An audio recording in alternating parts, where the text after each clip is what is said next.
Alright guys, this is the best restoration we have done by far, and probably the craziest Banshee restoration you will ever see. When I got these bikes, they were absolutely awful condition, awful. One of them had been in a house fire, and the other one had just been left outside for a while, and the one that was in the house fire was left outside for 2 years, so everything was rusted, disgusting. I had to vapor blast, sandblast, powder coat, everything. And the one that was in the fire obviously lost most of the stuff. It's pretty much just a frame and a motor, so I had to buy pretty much everything else brand new. I have spent way too much money on parts, but I cannot wait to get these things done. So let's get right into it. All right, I think she's ready to rip. But this is the one that was in the fire, and I'm about to take the engine out to see what's usable, what's not usable. That's crazy. Found a damn idle screw from one of the melted carburetors. There we go. Still greasy. What the fuck? Look at that damn grease. That's high temp shit, boy. I don't think the brakes work. Oh, there's so much fucking crud in there. There we go. Okay.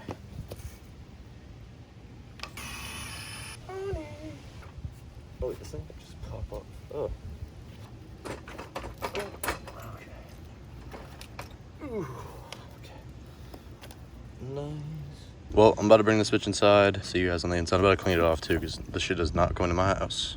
Alright, I had to take this fucking thing in the garage first, because all this shit needs to come off. You can't even, this bolt looks brand new. How the fuck does it look brand new? I just peeled a bunch of just plastic and char shit off of it. All this shit needs to come off before I even think about taking this inside. Can't unscrew this fucking thing, or I would, but I think we got it. There we go. Ooh, that's a nice chunk. There we go. Fuck that bitch. What, is that melted metal? What the fuck is that? I think this is part of one of the carbs, probably. Money. Like, what the fuck? Oh, we still got the... Dude. Nah, the crank is 100% fine. I don't even need a new dipstick either. This bitch screws right in.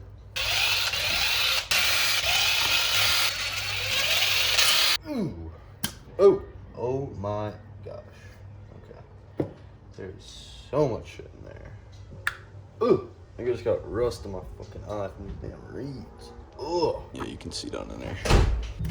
Oh shit. Alright. That's trash. Oh my lord. Ain't even a damn spark plug. This is a brand new spark plug too. He wasn't lying about rebuilding this thing.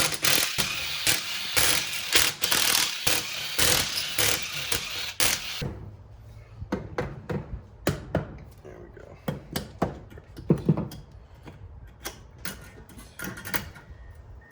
Oh, what is that? Ugh, brother, ugh. I think these are insects. Man, what the fuck? What the fuck, man? These are brand new pistons, like 10 minutes on it? Like, what? These pistons are just brand new. All right, I'm gonna PB blaster the fuck out of that shit.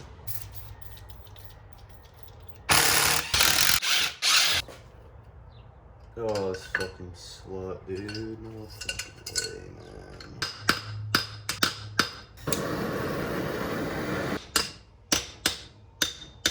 There we go, baby. Once you get the first spin, there we go. Usually you can spin it.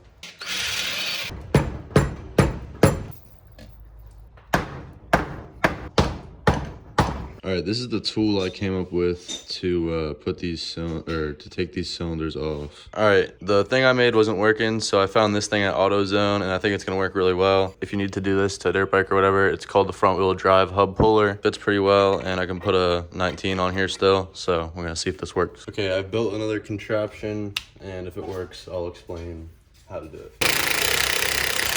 Oh, it's fucking working.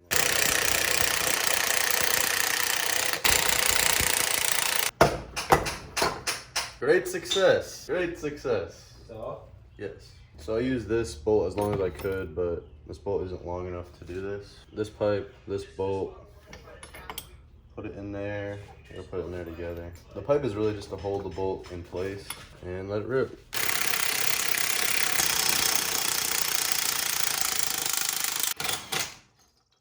Both the The jugs are off. Let's go. Okay, this thing works pretty good. So if you gotta do this, you can either try to make your own tool or go rent one of these from AutoZone. I'll have to make some adjustments to it though. All right, now I gotta take these pistons off, and I can't even fucking move them left and right, so, or forward and backwards. So these are definitely gonna be a bitch to pull out. So I'm gonna make the same tool I did when I was on the inside working on the other Banshee motor, and hopefully that will be able to pull these out. I'll let you know when I have it all complete, and I'll show you guys again.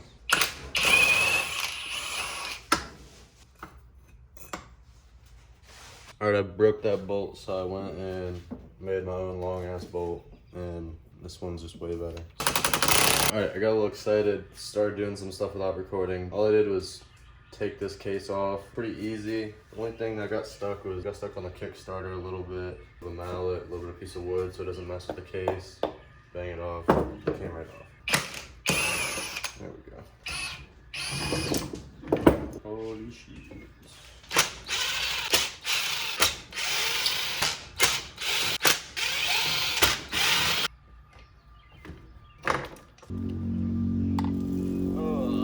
Crank water. All right, brought everything inside, and I just noticed something that I thought was kind of cool. The Kickstarter plastic started melting, and there's this like drip down here. This is just supposed to be a circle. All right, I'm about to take clutch basket off, all the springs, everything off.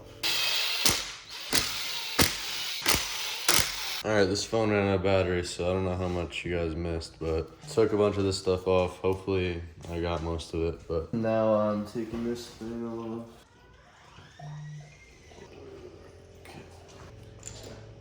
Take this off.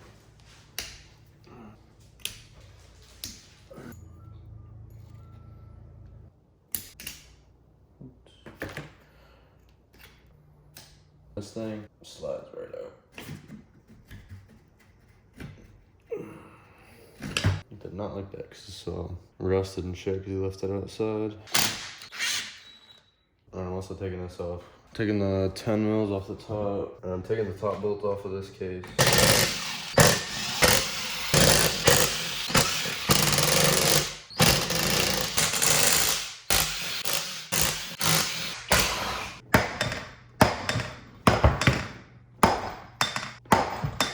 There we go.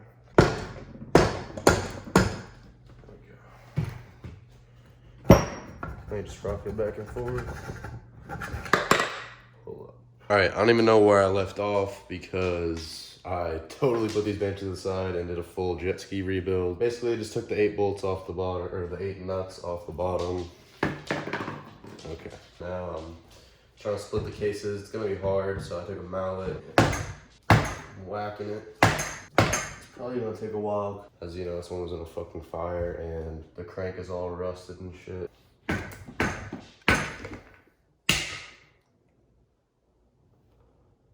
Break something or was it moving somewhere? Oh, okay.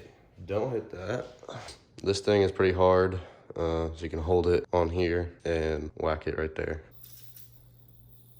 Disgusting. This crank is a lot better from the side with the light. All right, I finally got these cases to split. Basically, I just kept spraying PB Blaster for like a week or two. This is in my living room, so every time I would walk by it, spray it a few times, and then one day I got bored and just hit it, and as you can see, it split right up. So I'm gonna finish splitting them, and we're gonna see what the inside looks like.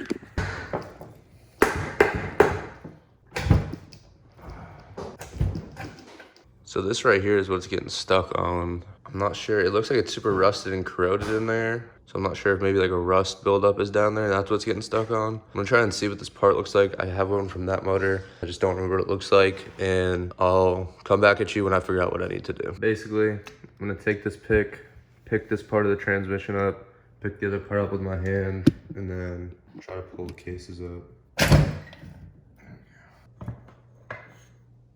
Oh. Like, look at all the shit that was in the bottom of this crank.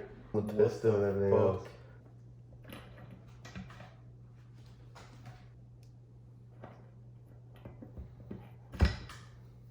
Also, make sure you keep your half moons, you can reuse them.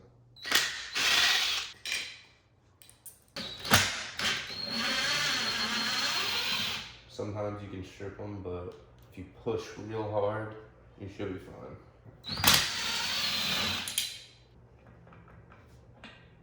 And make sure you get a super fat bit for this one.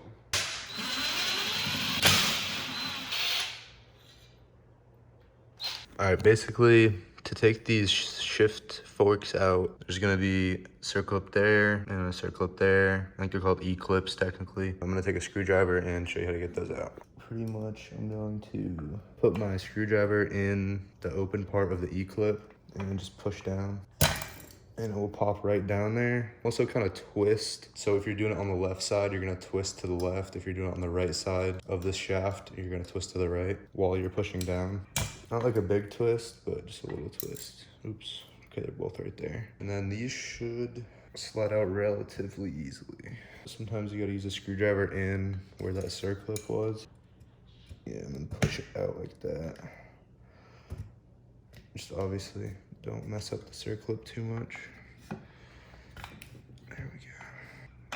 And then I'm going to keep this exactly, keep the shift fork exactly how it was while you're pulling this out, and then put it right back on there so you know exactly how to put it back in. Same thing for the other side. I'm kind of just using this socket as something to get some leverage on. And now I can actually start pushing from the end of the shaft, and it'll be a lot easier now. I'm gonna put this down over here, exactly how it came in, just gonna lay it down and remember how it went on there. You can take this shift drum out now though. Just cause I can. Oh, there we go. If they get stuck, as you saw, it's a little bit easier with a rag. Just spin it while you're taking it out. Helps a lot. Went on first, and then this one went on. Cool. Now I'm gonna put this E-clip back on here because I don't want to lose it. All right, basically all I did was take out this stud and this stud so I could get a good angle in there. But I got metal blade on a Sawzall, and I'm gonna cut this rod right in half.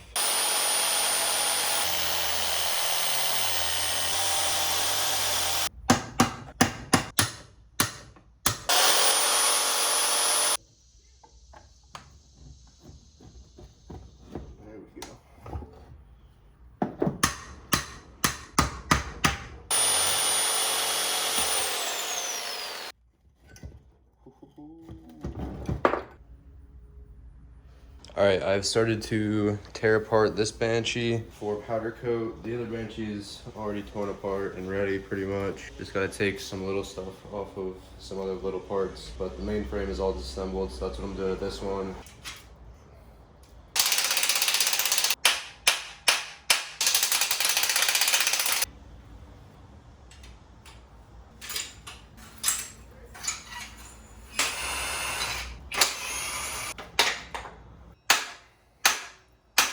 Move.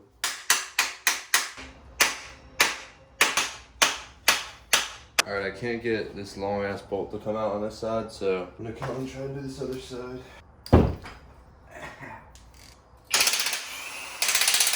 I'm taking the grease filling out so I can spray a few elaster in it while I'm spinning this long ass bolt. It should not be this hard to do this ever.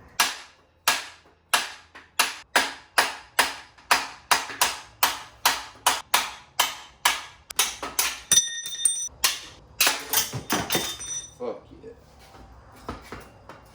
Shiny.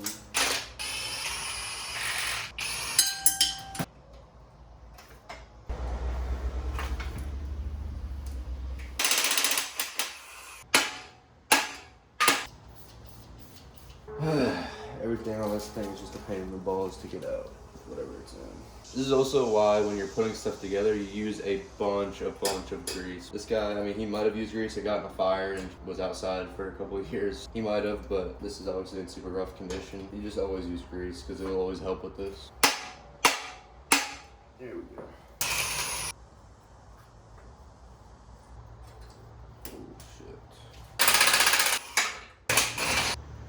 All right, I'm just gonna start taking off this stuff because I can't get that bolt out of the shock, the rear shock. So I'm gonna take the sprocket off and hopefully get the rear axle all disassembled and stuff.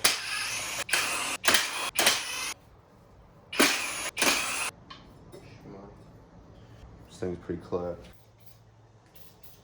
All right, I think I might be able to get the swing arm off. There we go.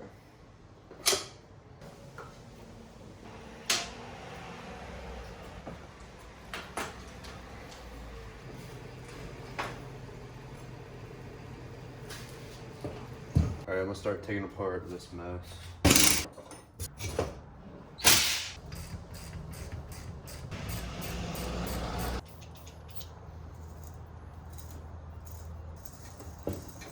All right, I set up this pulley puller. Hopefully it'll take this thing off. Oh, this is working perfectly. Holy shit, I'm a genius.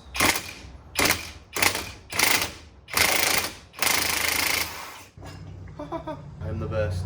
That is by far the best way to get a stuck one of these off. Because I saw a bunch of YouTube videos and they were just banging on it and shit. That is way easier. Just PB blaster it and then hammer the shit out of it.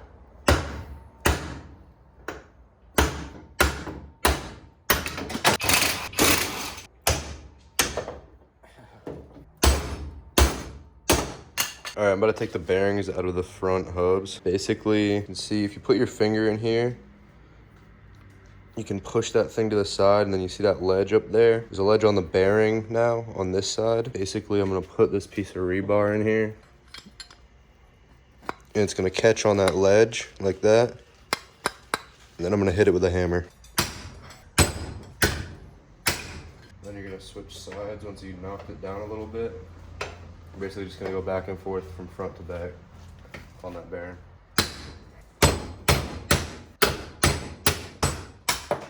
Make sure you save these. You're gonna need these.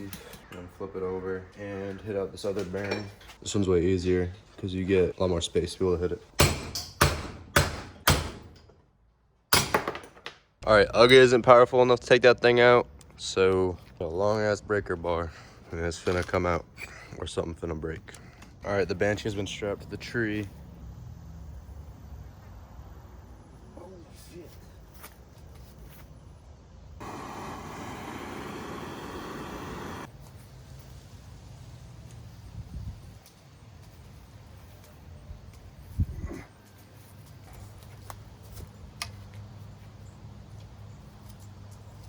Holy shit, bro. We're not getting that damn thing yet. Some definitely. This is so sketchy. I'm on the sketchy, god damn it. Dude, I'm on the fucking danger zone, boy. I'm gonna get some fucking snapback. The tree will fucking save, man. I'm getting behind it now. Oh, Lord. Can't pull if I'm laughing. Oh, I can't do it. All right, I can't get this thing out, so I'm gonna try to Dremel it out. Basically, I'm gonna try to hit like right there and right there, and then take this chunk of it out by hitting it out, and then hopefully I'll be able to twist this whole thing.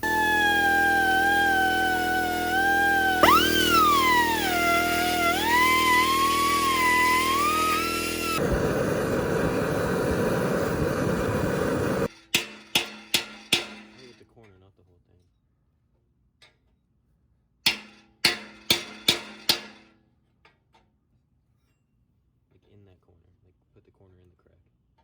Like that? Yeah.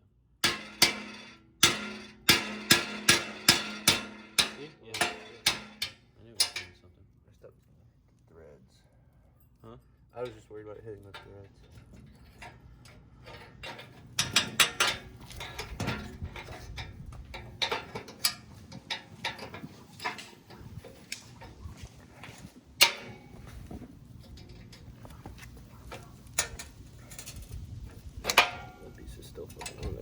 Use this to pull that shit out though. There we go. Is this all come out? Ba-bing, ba-bing, ba-bing, No way. ba-bing, ba-bing, ba-bing, ba-bing. Holy shit. And now I gotta get this bearing out, but first I gotta pull this seal out. It came out pretty easy. All right, I flipped it over, got this socket to get this bearing out.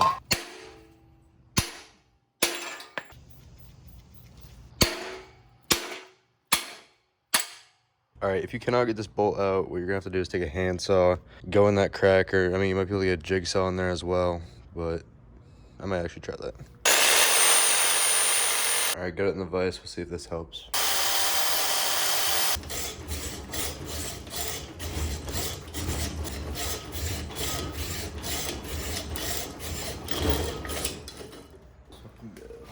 All right, these wheels need some serious cleaning up, especially this one. I already hit it a little bit with Scotch-Brite, but the outside of it's still pretty bad. This hitting with green Scotch-Brite and WD-40. I just want to give you all a little before and after. That's before, and that's after. I'd say that's a pretty crazy transformation. I even got the paint off, so I'm pretty happy about it, but I'm gonna have to put a new valve stem on here because this one, I think it's broken, but that's fine. I mean, the only part now that's messed up on these is the outside, but any 20-year-old set of four-wheeler wheels is gonna have that, obviously. Today we are assembling this Banshee motor. I'm only gonna show you guys one because it's literally the same thing. First off, you are going to take some assembly lube, or you could use motor oil too. Put it on this side of the shift drum. Sticky. You're also gonna put it over here. Rub that in with your finger. Make sure your finger's clean. You should also have cleaned this off already. Use some brake cleaner or something. And then this thing just goes in there like this. Blasted.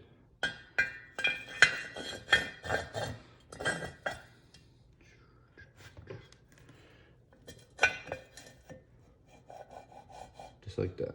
All right, now we got the shift forks. So if you listen to my advice and kept your shift forks on here like you're supposed to, I gotta take this clip off first, but you're gonna put this rod through, put these on the same way they came, but if you didn't keep them, there's a number 1 and a number 2.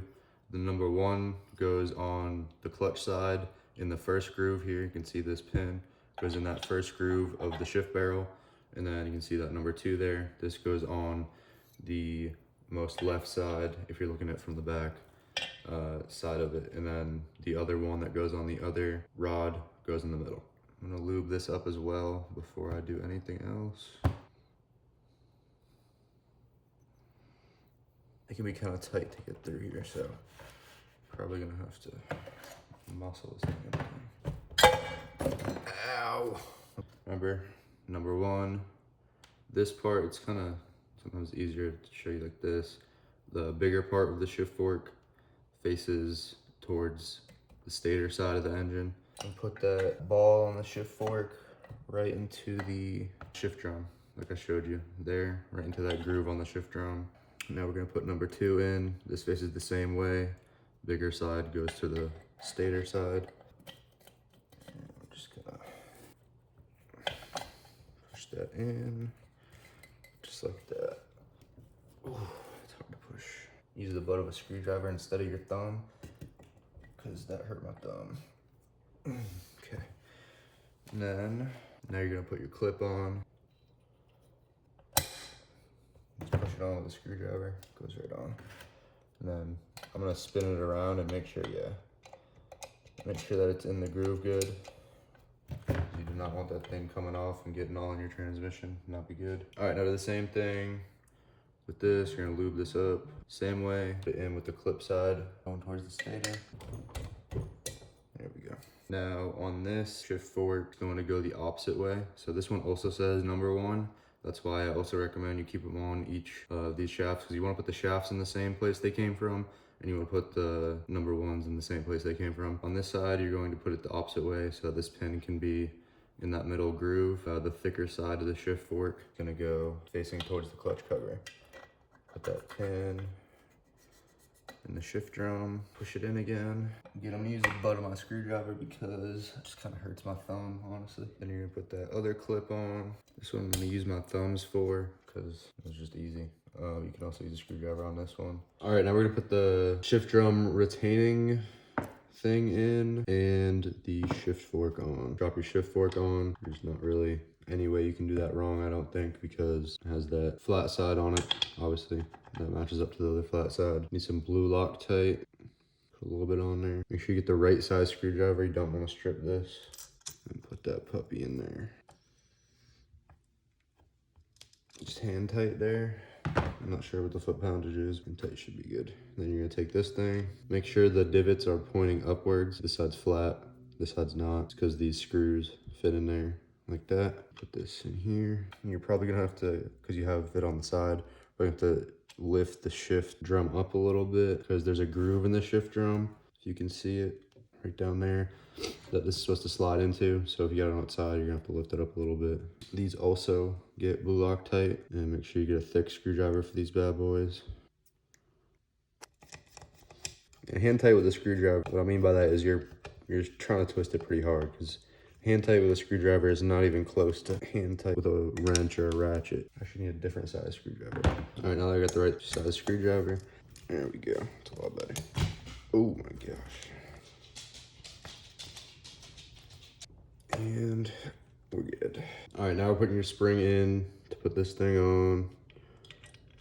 Put that in there. So to put this on, you're not gonna put it all the way in yet. You're gonna leave it resting on that ridge right there, like so.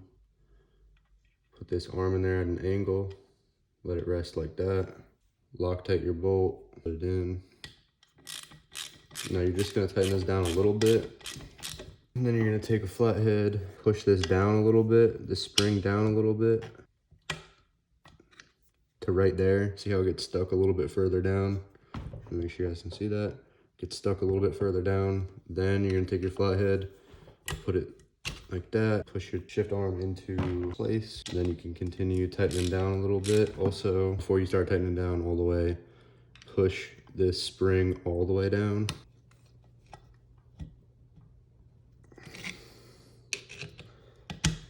There we go. See how it went from resting on there to all the way down?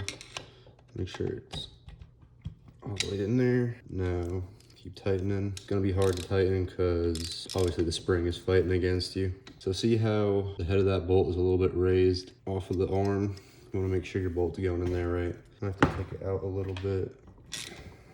I'm going to see how it shifted a little bit. Shift a little bit that way. There we go, okay. Might help if you hold your screwdriver over here while you're tightening it down to hold it into place. Now it's in that groove or that bump out in the bolt. Now when I tighten it down, now y'all can see that it's going into that hole the right way. That bolt where it's bumped out is going into that hole on the arm the right way. Tighten it down, hand tight. Don't strip it. I'm holding it like this on the table, but I'm leaning down so that I can see how far it's compressed. Like I'm bending down so I'm parallel with it or level with it. So I can see right there. Hear that click? That was it clicking into place. And I'm just gonna make sure we're hand tight on there. I'm gonna bend down, get parallel with it, even with it, and make sure the head of that bolt is completely flush. And you're good to go. Make sure it's snug, make sure it's hand tight. You're good to go. After your shift forks and shift drum is in, your next step to get ready to put your cases together is to get your seals on for your transmission and your crank. So first up, we're gonna do our transmission seal. You're gonna take this off of this side of the transmission and you're gonna pack the inside lip with grease. I'm only gonna show y'all doing one of these and then y'all will know how to pack the transmission seals with grease as well.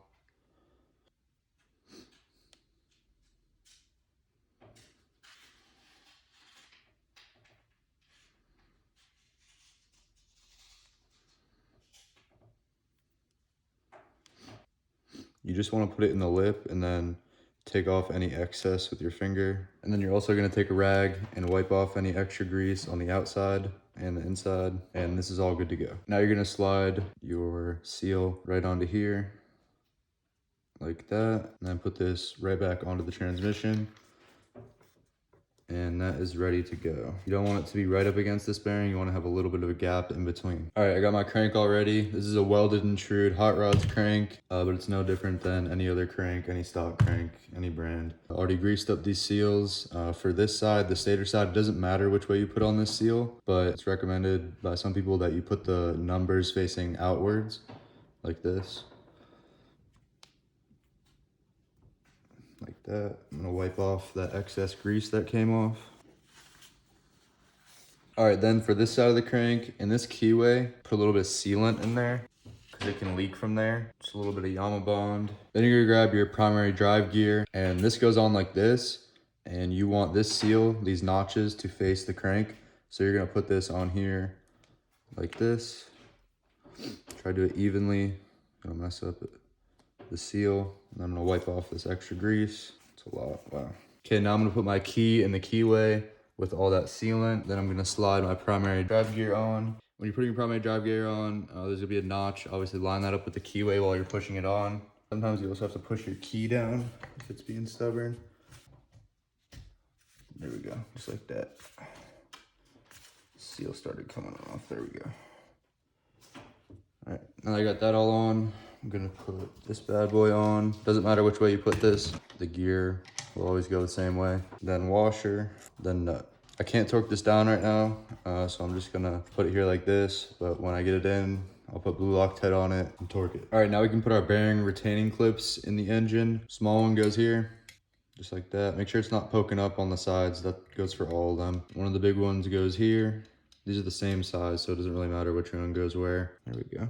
And then the last one goes up here on the crankshaft. These two big ones, same size, doesn't matter which one they go into. Next, we're gonna be applying Yamaha to the mating surfaces. Make sure you clean it off with some brake clean. And then if you're gonna use your finger, wash your finger, or you can use a paintbrush, but using your finger is just fine. So what you're gonna do, if you're using your finger or a paintbrush, you're just gonna apply a thin layer everywhere. It's gonna be hard to see because it's gray on gray, but I'm just putting a thin layer and you can dab it up and down with your finger, like tap on it. Apply it everywhere on the mating surfaces.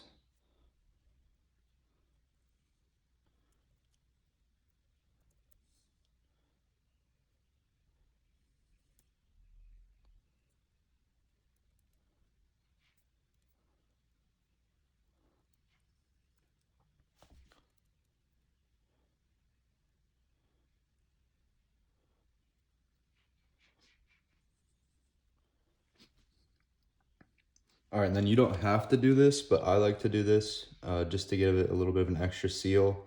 I put it on this crankshaft oil seal right here.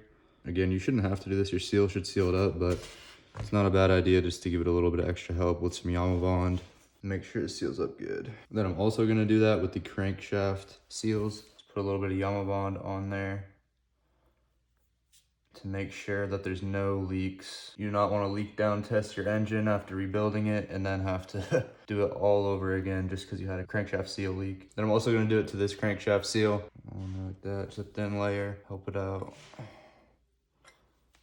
Just like that. Now I'm going to the top side of the case, same thing. I'm going to go in here, I'm going to go here and here, and then I'm going to use my paintbrush in these little tight corners that I can't get with my big finger. All right, now the only thing about doing the sealant before you put the crank in the transmission is you gotta work fast, right? I just put this stuff on. It cures in about 30 minutes, so I gotta work pretty quickly, which I'm fine with, but you might not be fine with, so if you're not fine with that, put your crank and transmission in and then do this. It's just kind of more annoying in my opinion to try and work around the transmission and the crank. So that's why I personally don't do that. But right now I'm gonna go ahead and put the transmission in. So first you can start with this.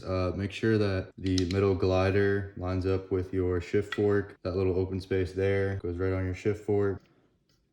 And then you also have to line up, the transmission bearing clip right here. It goes into that groove.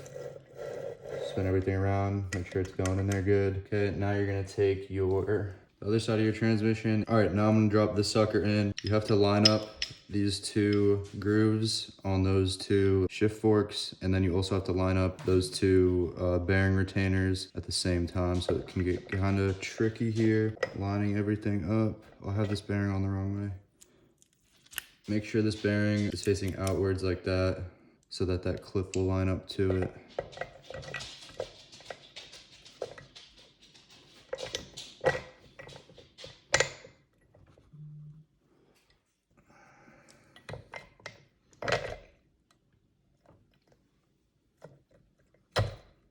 There we go. It should go in relatively easily. And I like to just make sure my seal is flush on this side, which it is, and then roll your transmission around, make sure everything is going good. Sometimes it's easier to do this side of the transmission first. You don't have to do this one first because obviously you have to line up more stuff on this side. So it's really up to you. It might be easier to do this side first for you. All right, now we're ready to put in the crank. Obviously you have to line up this clip, and this little divot right here is for, you'll see it on your seals. Your seals have a little bump out on them. So we're going to trip it right down in there. just like that. And then I can see this seal needs to be pulled out a little bit. So I'm gonna take this seal, pull it out a little bit, and then put it back down in there. Just like that. And now you can see this seal lines up perfectly. This seal over here lines up perfectly. I need to push that little clip down. When you're resting your transmission down, or your crank down on your transmission, the best way to do it is to twist your crank a little bit until you can get both of your rods like this, so that it doesn't touch any of your sealing. Now I'm gonna put all these top case bolts in, but I'm not gonna tighten them down. Obviously, I'm just gonna put them in here. This long one, the longest one's gonna go in number 11. And then your two shortest ones are gonna go back here in 15 and 16. And then all the other ones will be all the same size. I'm just gonna get these suckers in a little bit so the cases won't fall apart. All right, now that all those are hand tight, I'm going to pick it up a little bit and reach underneath it and get a couple of these nuts on. I'm not gonna be able to show y'all this very well, but pretty self-explanatory, I guess. Just pick it up a little bit, get your nut on, get it hand tight. Once you got that one on, move to the other side, get one on this side hand tight. And this is just gonna make sure that cases won't come apart when I flip it over right now. Okay, now what I'm gonna do is flip over the engine.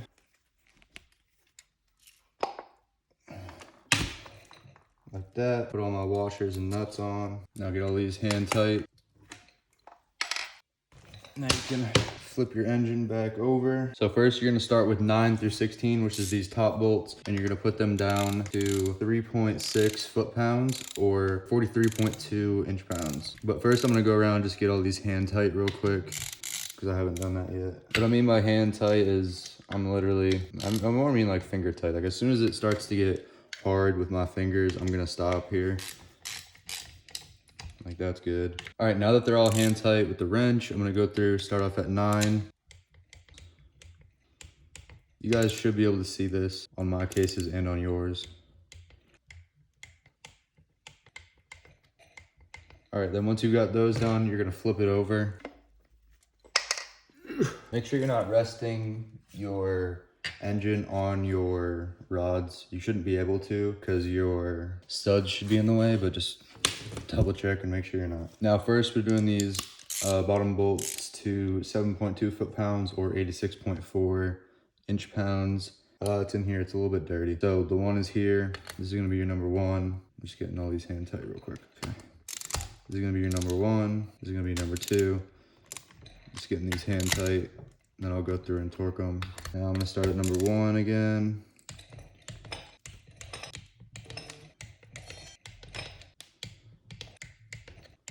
All right, and then after we've torqued these all down to 7.2 foot-pounds, then we're gonna go to 18 foot-pounds. So we're gonna start off again at number 1. Now I'm gonna go double check all these. You don't have to do this, but I like to do it.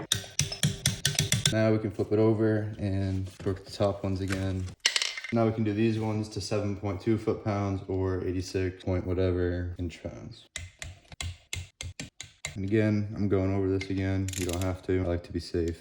And you're all good to go. All right, now we're gonna do our clutch pivot arm oil seal. So take your oil seal, put a little bit of grease in there. You already know how to do that. And then put it in with a socket. All right, so once you've greased that up, I'm gonna take a 15mm socket and a little hammer. First, I'm just gonna push it in as much as I can. I'll take my 15mm with my hammer. Make sure it's in there and flush with the cases, and you're good to go. All right, so when you're putting this in, put some blue thread locker on here and put it in. And then you wanna spin up this washer so that it is like this. And then you're gonna keep twisting this until that washer is flush and the nut is flush, like that. Now you can oil up the shaft a little bit if you want with some motor oil or assembly lube. Just gonna put a little bit on here. Then I'm gonna push this through. If you wiggle it a little bit back and forth, it'll be a little bit easier to get it through. And then I'm gonna go look at the other side and make sure that it's coming through the seal good, which it is. And then these two little prongs, springs, whatever you wanna call them, go over that. All right, so now you're gonna take a flathead screwdriver and screw this in and out. And as you can see, that moves this arm up and down. So you might not be able to see it on the camera or through the camera, but you're gonna want space on the top and the bottom. So what you're gonna do is you're gonna take your screwdriver, look at the top, make sure there's space up top, and then you're gonna look at the bottom and make sure it's equally spaced out. Right there looks pretty good. And once you got it spaced out how you want it, you're gonna take this shift rod out, spin it that way, take a 17 wrench and your flathead, put the wrench on first, then hold this still with your flathead and tighten this down. You wanna get it pretty tight just with the wrench. And then you're gonna take your torque wrench and torque this sucker down to 22 foot-pounds. And then you're gonna put your shift lever back on. So this is what I mean by space on both sides. As you can see, there's space up there on top, and then below there's also space. It's kind of hard to show y'all on the camera, but I think I got it. Then I almost forgot, you need to take some pliers and bend over this metal flange right here. It's hard to get it to bend sometimes. There we go, just like that. Okay, if you took your Kickstarter gear apart, this is the best way to put it back together. Put this in here like this. This little tang goes against that. And then this tang has to go in there, in that hole. So what you wanna do is put it on a little bit up, so that tang is a little bit up. And then when it twists onto there, it will twist it down a little bit. You can see about that far away, but the best way to do it is just to put it on there. Just to put it on there and not keep second guessing yourself. All right, so you want your spring to go in with this thing in the back. So like that, put that through. Take your plastic piece, put this on here, lift your spring up a little bit so that the plastic piece can go into that slot. And then you may need a pick or pliers, but I can usually just get it with my hands like that, put the spring up like that, and your Kickstarter is good to go. All right, I'm gonna put this little coolant tube in the case. Just slide it in there, put your little circlip on. This one goes on the back groove. That, and then you take your O-ring and slide it over. If your O-ring is old and used and everything, I just went to AutoZone and got this set of metric O-rings, and the biggest one in this set worked well. It's a 14 millimeter, whatever this means, size O-ring. All right, right now I'm gonna put in the clutch actuator arm, but first I gotta put in the clutch actuating arm bearing. I'm just gonna throw this bearing in here like this, and get you a socket that is the same size as the bearing, as the outside of the bearing, and lightly tap it in. Make sure you get all the way in there, and then we're gonna grease up our seal and put it in. After you grease up your seal, put it with the spring facing down, pushing it with your fingers a little bit. Get another socket that doesn't have to be perfect on the seal, but you want it to be about as big as the outside of the seal. And then just tap it in. All right, now we have to take out this case bolt. After that, I'm just gonna put some grease all over this whole thing. After it's all greased up, make sure you have your spring on the right way. Okay, after you put your spring on, put your washer on, and then push it down in there. I forgot to do that the first time. Don't forget to do that. Then you're gonna slowly put this down, and you have to twist it a little bit to get it to go all the way down. Let me see. There we go. And then you also make sure you get your spring. Y'all can see that. Make sure you get your spring right there. Here's a little bit of a better view. Make sure your spring gets stuck behind there. Now that's all in, you're gonna take this retainer, put it underneath this bolt, and torque this bolt back down to 7.2 foot-pounds. And we're good to go. And as far as this bracket in the middle, you don't have to put it on right now. I just put it on hand tight so I don't lose it. You're gonna have to do that once you get your clutch cable on, once the engine's in the bike. All right, I'm gonna put this rod and this ball in here. All you do is slide it in, super easy. Rod first, then the ball. All right, right now I'm putting the idler gear on. First, you got this little washer, or I guess skinny washer that goes back there. Then you're gonna put the idler gear on. You can put a little bit of oil here if you'd like, or assembly lube. Put that on there like that. Then you're gonna take this washer, has that little flat spot on it, put it in there. Then take your circlip and put this bad boy on there. Spin your circlip around, make sure it's in that groove real good, and you're good to go. All right, right now I'm putting this bearing retainer in. First step is to lock tight the screws. Just put a little dab like that on each of the screws and put them in. There's also an edge on one side of this bearing retainer. You want the sharp edge. If you just feel it, you'll understand what I'm saying. One of the edges is significantly sharper than the other. You want that edge to be facing towards the engine cases. You're also gonna want an extremely fat Phillips head, because if you don't have an extremely fat Phillips head, it will 100% strip these screws. Also, if you lose these screws or they're old, stripped, whatever, don't buy the OEM ones. Go to Lowe's, and this one for the bearing retainer is a M5 by 1.0, I believe. And then these ones that go up here are M4 by 0.75, I believe. And then as far as torquing this down, you're supposed to do it, I believe like 10 foot-pounds or something, but I'm just gonna do it as hard as I can by hand with the screwdriver, because I know I'm not going over 10 foot-pounds with my hand on a screwdriver. Next thing we're gonna do is put this on. This directs the oil somehow. I'm not sure exactly how it works, but I know if you don't have this, something's not gonna get lubricated right. Again, a little bit of Loctite on here. Same thing with these. I'm just gonna do them as hard as I can with my hand. I'm pretty sure it's around 10 foot-pounds, something like that. And that's all good to go. Now you can put your clutch on. All right, now we're gonna go ahead and do the shift basket. First up, you're gonna take one of your washers. You can lube it up a little bit with assembly lube or engine oil. Put it back there. Then you're gonna put some engine oil or assembly lube on here. Lube it up, and lube up the inside as well. Then take your clutch basket, put it in there, then slide it on to this, just like that. Make sure you slide it all the way back. You might have to wiggle your idler gear a little bit. Next, you're gonna put on your other washer, oil it up, lube it up, push it on. Next, we got the inner clutch basket. Slide that on in there, just like that. Next, you're gonna take your washer, and it has a tab built into it so that you know exactly how to put it in here, just like that. Next, you can take your nut and put it on. All right, now I'm gonna put the clutch in, but before you put the clutch in, you're gonna wanna let your clutch pack sit in oil. You're gonna soak it in the oil for a little while. So people, I mean, it depends who you ask how long you should let it sit.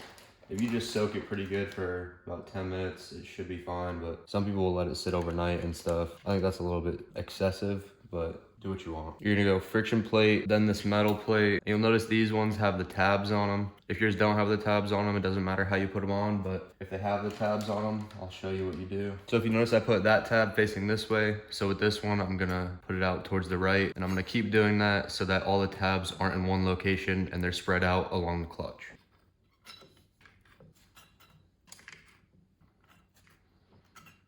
Perfect, just like that. When you're putting on this nut, you wanna use a little bit of Loctite.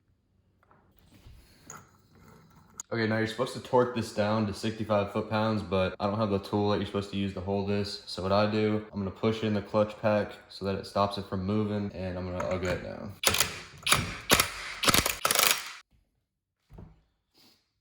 All right, now we're gonna set up our pressure plate. So what you're gonna do is put this pancake bearing. After the pancake bearing, you're gonna put a washer on there. Then you're gonna take this, put it in your pressure plate like that. Then you're gonna put the washer on this side, and then the nut on. Just like that. And you'll see on your inner clutch basket, there's an arrow. There's also gonna be an arrow here and here. You wanna line one of these arrows up with this arrow. Just like that. And it'll go all the way in, and you'll feel it resting against the clutch. Next up, we're gonna put our springs in. Then our bolts to hold the springs in. Now we can take our 10mm and start tightening these down in a crisscross pattern. You're just gonna take it down a little bit at a time. So you'll go down about halfway, and then you'll go down all the way.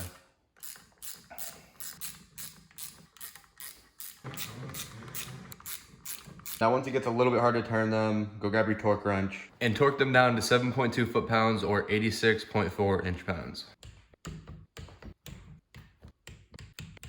All right, now we have to adjust our clutch, and you do that by turning this in and out. All right, so I'm gonna try to, I think y'all will be able to see what I'm doing. Yeah, you should be. Okay, so what you're gonna do is pull this lever towards you with your finger. You'll see this notch on your cases. You want that to line up perfectly with this notch on this arm. Like right now is pretty much where you want it to be. You want it to be back here this way, further than forward. So if you line it up like this, that's pretty much fine. Basically turning this screw with the screwdriver left. See how far it moved? That's not me moving it with my finger, that's the screwdriver moving it. Turning the screwdriver to the left moves it this way. Turning the screwdriver to the right moves it that way. And you want it to line up right about there. You want it to be even with that notch or a little bit this way to the notch. All right, now that we've adjusted it perfectly, what you're gonna do is put a wrench on here and take your screwdriver to hold this in place, and tighten this nut down with your wrench. If you're gonna try to twist your screwdriver, hold it still and don't let it while you tighten this down. Just gotta go snug, don't go stripping anything, don't go crazy. After you've gotten it all snug down, you're gonna come back up here, push your lever, and make sure that it's lined up perfectly with that notch on your case. All right, now I'm gonna do this little cover real quick. I'm gonna take a little bit of motor oil, or really you can use any type of lubricant for this. Plug a tiny bit on your finger and just go around this O-ring to make it just a little bit easier to push it in there. Then once you're ready to go, just push it in. Shouldn't be that hard to push in. So I'm gonna be putting on this case protector. It comes with longer bolts to get through it, obviously. This is going to protect this part of your case up here from your chain coming off and hitting it. Some people call it chain whack. Common issue with Banshees, chains will break and then it will break the cases. And that's obviously not a good thing. I'm just getting these bolts hand tight. I don't know a torque spec if there is one, but hand tight with a wrench. And we're good. We'll move on to the stator. All right, the first step to putting your stator on is to put the wires in. Put the big one in first, and then you can sneak the little ones in behind it, just like this. Big one, little one, little one. Pull it through. And then you're gonna have this. This is a little grommet type thing to stop water from getting in. You use a little bit of WD-40, really anything, just to give it a little bit of lubrication. I'm just using some engine oil on it. Then I'm gonna push it through. Oh yeah, that made it a lot easier. That was hard. You want it to be snug though, so no water gets in there. So now I'm gonna pull cords through a little bit. So I can put this on here.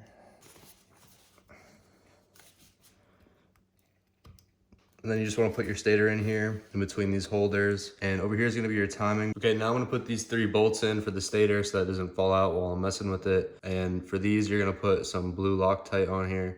Now do that for all 3, and I'll show you how to adjust the timing. All right, now that we got all our 3 bolts in, we're going to adjust the timing, which is over here. So on a stock Banshee with, you're going to be running pump gas, just completely stock. You don't want to go more than 4 advanced. So what we're going to do, I'm going to try and shift. Oh, wow, okay. If you can't twist it with your hands, you're gonna have to use a blunt nose hammer or a mallet, whatever you wanna call it. And just tap it very gently. Like that, you can see it turning. Try not to hit any of this stuff. Just hit it on something like that. Okay, so right now I'm at 1, 2, about 2, 2.5. I want to get right at 4, 3, 4. So I want to be right there. What you're adjusting it to is this split in the cases. So as you can see right now, we're at 2.5, 3. So I want to go down about 1 more. There we go. Right there is 4. 1, 2, 3, 4. Right there. Right where the case is split. And I can't find a torque spec for these bolts, so I'm just gonna do them hand tight. They have Loctite on them, so I mean, they shouldn't go anywhere. Just about like that.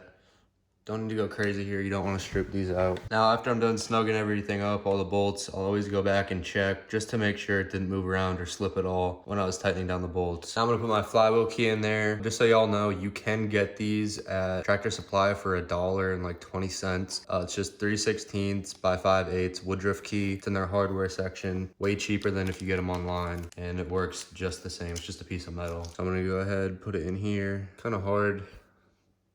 Probably should have done this before I put the stator on, but there we go, perfect. So now we're gonna put our flywheel on. Just make sure that notch is where your key is. And this is magnetic, so it's gonna kind of try to slam on if you're not careful. Wiggle it on, hold up.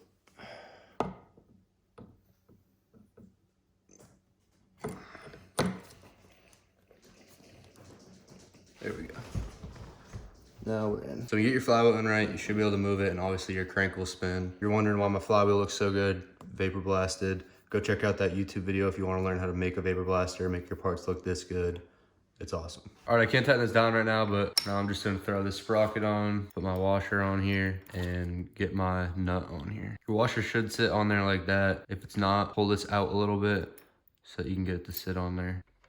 And don't forget this little rubber piece that goes on your stator side. Now we're gonna torque down our primary drive gear. To do that, we're gonna shove a rag in here. Start turning it just like that. Now we're gonna take some thread lock, put it on here. Take your nut. Now set your torque wrench to 47 foot-pounds and torque it down. Now you're gonna wanna spin your engine back this way and get your rag out. But we're gonna end up putting this rag right back in here, except on the top, so that we can torque down the flywheel. All right, now you're gonna put a little bit of Loctite on, and then put your nut on, and then torque it down to 58 foot-pounds. I already did that, but it wasn't recording for some reason, so just imagine it. All right, next we're gonna take our bearing, doesn't matter which way you put it in, and take a socket that fits in the metal, but goes around the outside of your bearing. Push it in as far as we can with our fingers, and then give it a hit or two.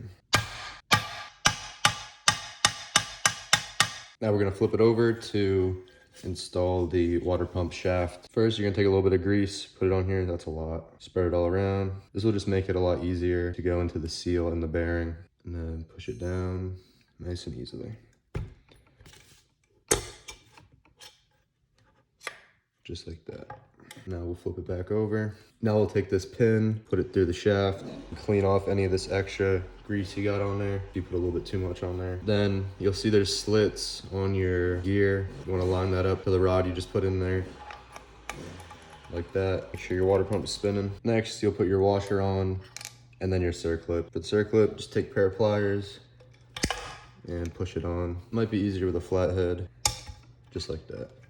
Spin it around a little bit, make sure it's in that groove. Next, I'm gonna put this little rubber piece in here, just so I don't forget to do it later. Then we'll put our cover on, put the gasket on, then take your water pump cover right on top of it. We're gonna get all these bolts hand tight real quick, and then we'll go down and torque them down. All right, now we can torque all these down to 5.8 foot-pounds, or it's about 70 inch-pounds. I'm gonna go in a little star pattern.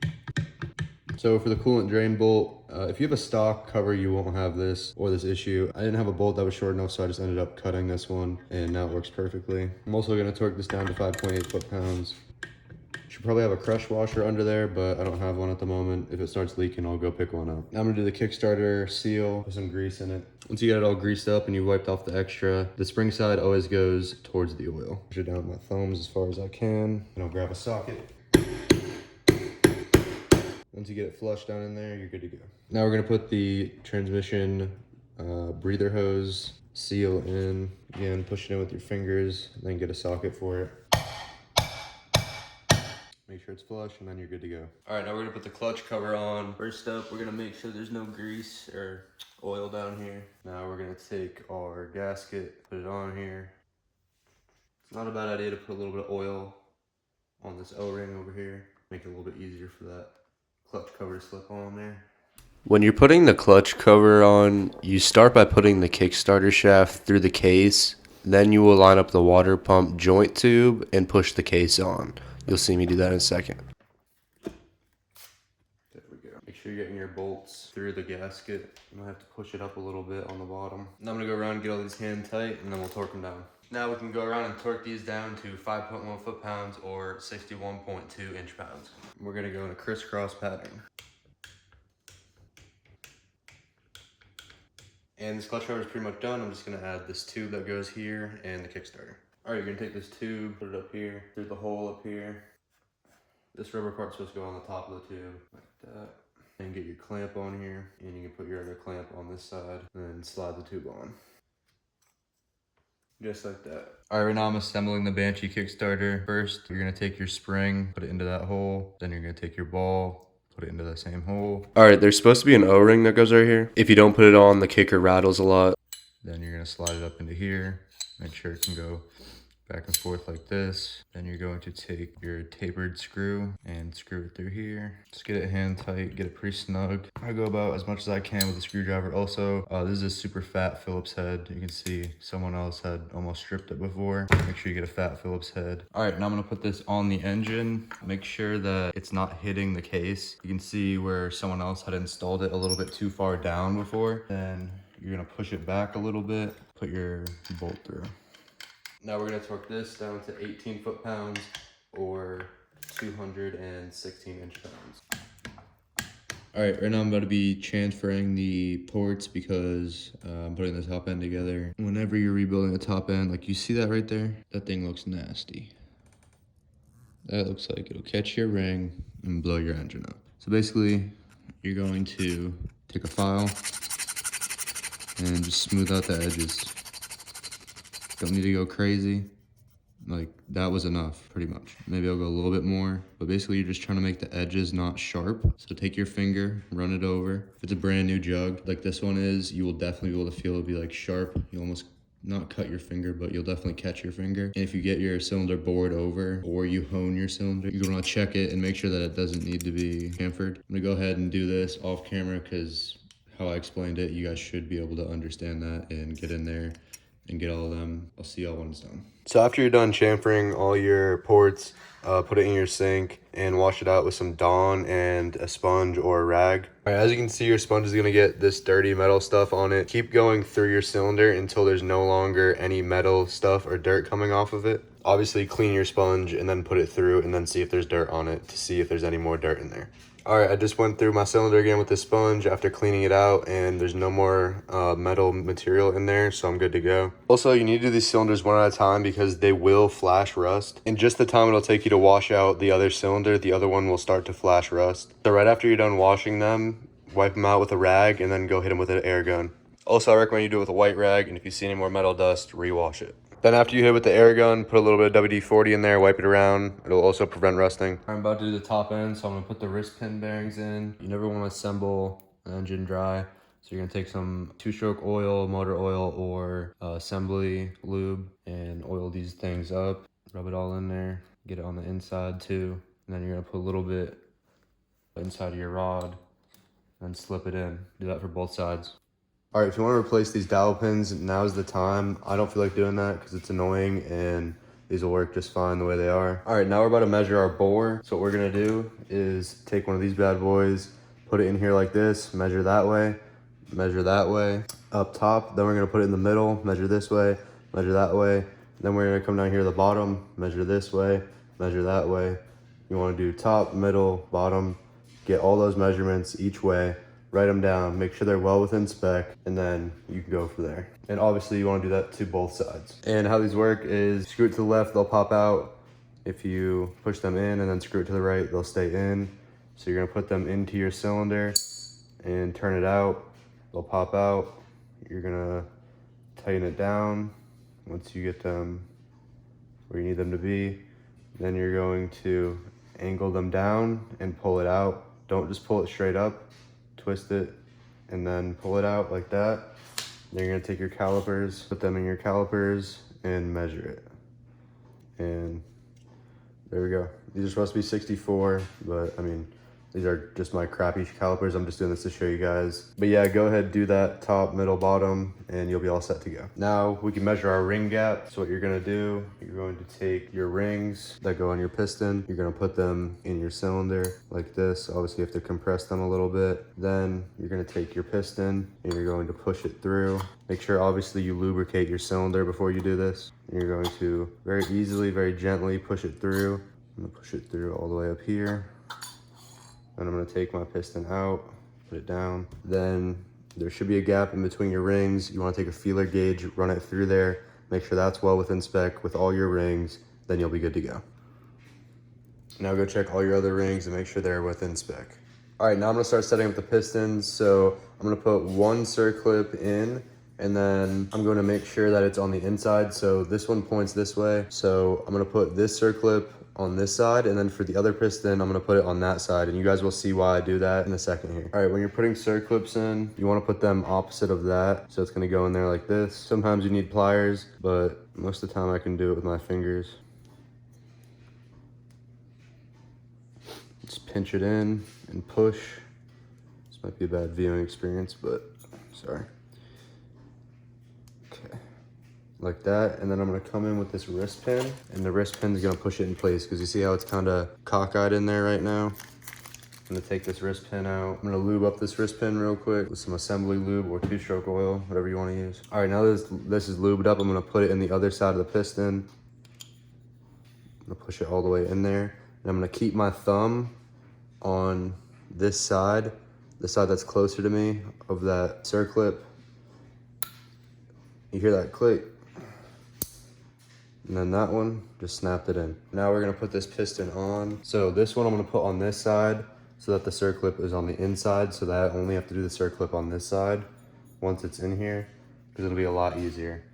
So I'm gonna put the piston on, put the wrist pin through. Wrist pin is through. Piston is on. Now I need to do that other side of the circlip, but first I'm gonna put that other piston on. Also, whenever you're doing this, you have to put rags in here. These circlips are also called Jesus clips because they will snap out and go flying everywhere, and they could go into your bottom end, meaning you have to split your cases all over again, and no one wants to do that. Okay, I also forgot to tell you to put your piston rings on first. I'm gonna show you that on the other piston because you should not put your piston on until you have the rings on because it'll be a lot easier to put them on without your piston on your rod. So now obviously with this piston, I'm gonna put the circlip on this side so that it's on the inside. All right, now I'm gonna put the rings on this piston. So if you look at your rings, one side will have a letter. That side goes to the top. It goes upwards. It doesn't have to be the top or bottom ring. That doesn't matter. What matters is the letter facing towards the top. So what you're gonna do, you're gonna put one side of the piston in on that pin, lift this side of the piston up, try not to let it scratch the piston, the top of the piston or the side of the piston. The top doesn't matter as much as the side though, so then you're going to pull it and get it over the edge. Okay, and then once it's over the edge, you want to get it past this first ring so it can go down into that bottom ring, just like that. Or that bottom groove, whatever you want to call it. Now you're gonna take your top ring, make sure you get that letter again, put it right here, bend it up. And then put it over, just like that. Now you're good to go. You put your wrist pin in just a little bit. Obviously lube it up first. Now we move over to the engine. I took the rags out so that I could rotate the rods so that this one could be up a little bit, make it a little bit easier for me. Put this piston on. Oh, this is the wrong way. Put this piston on. Make sure you get the exhaust arrow going the right way. Push that through, and then I gotta do the circlips on both these pistons and we'll be good here. All right, now we're ready to put this other side wrist pin in. I put the rags back and I got myself a pair of pliers because it's a lot easier to do this one with a pair of pliers. Basically, I'm gonna hold the wrist pin in the back of it like this. I'm gonna squeeze in with my fingers and then I'm gonna put the needle nose tips into that hole and push it in. Okay.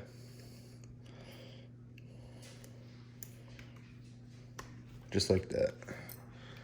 And then that's not all the way in yet, so I'm gonna push it with my finger and you'll hear that click. That means it's in. Now I'm gonna flip the engine over, do it to that other side, and we'll be good to go. All right, I'm getting ready to put my cylinders on. First thing you gotta do, take these rubber plugs. They just go in here. Have to have these or coolant will leak.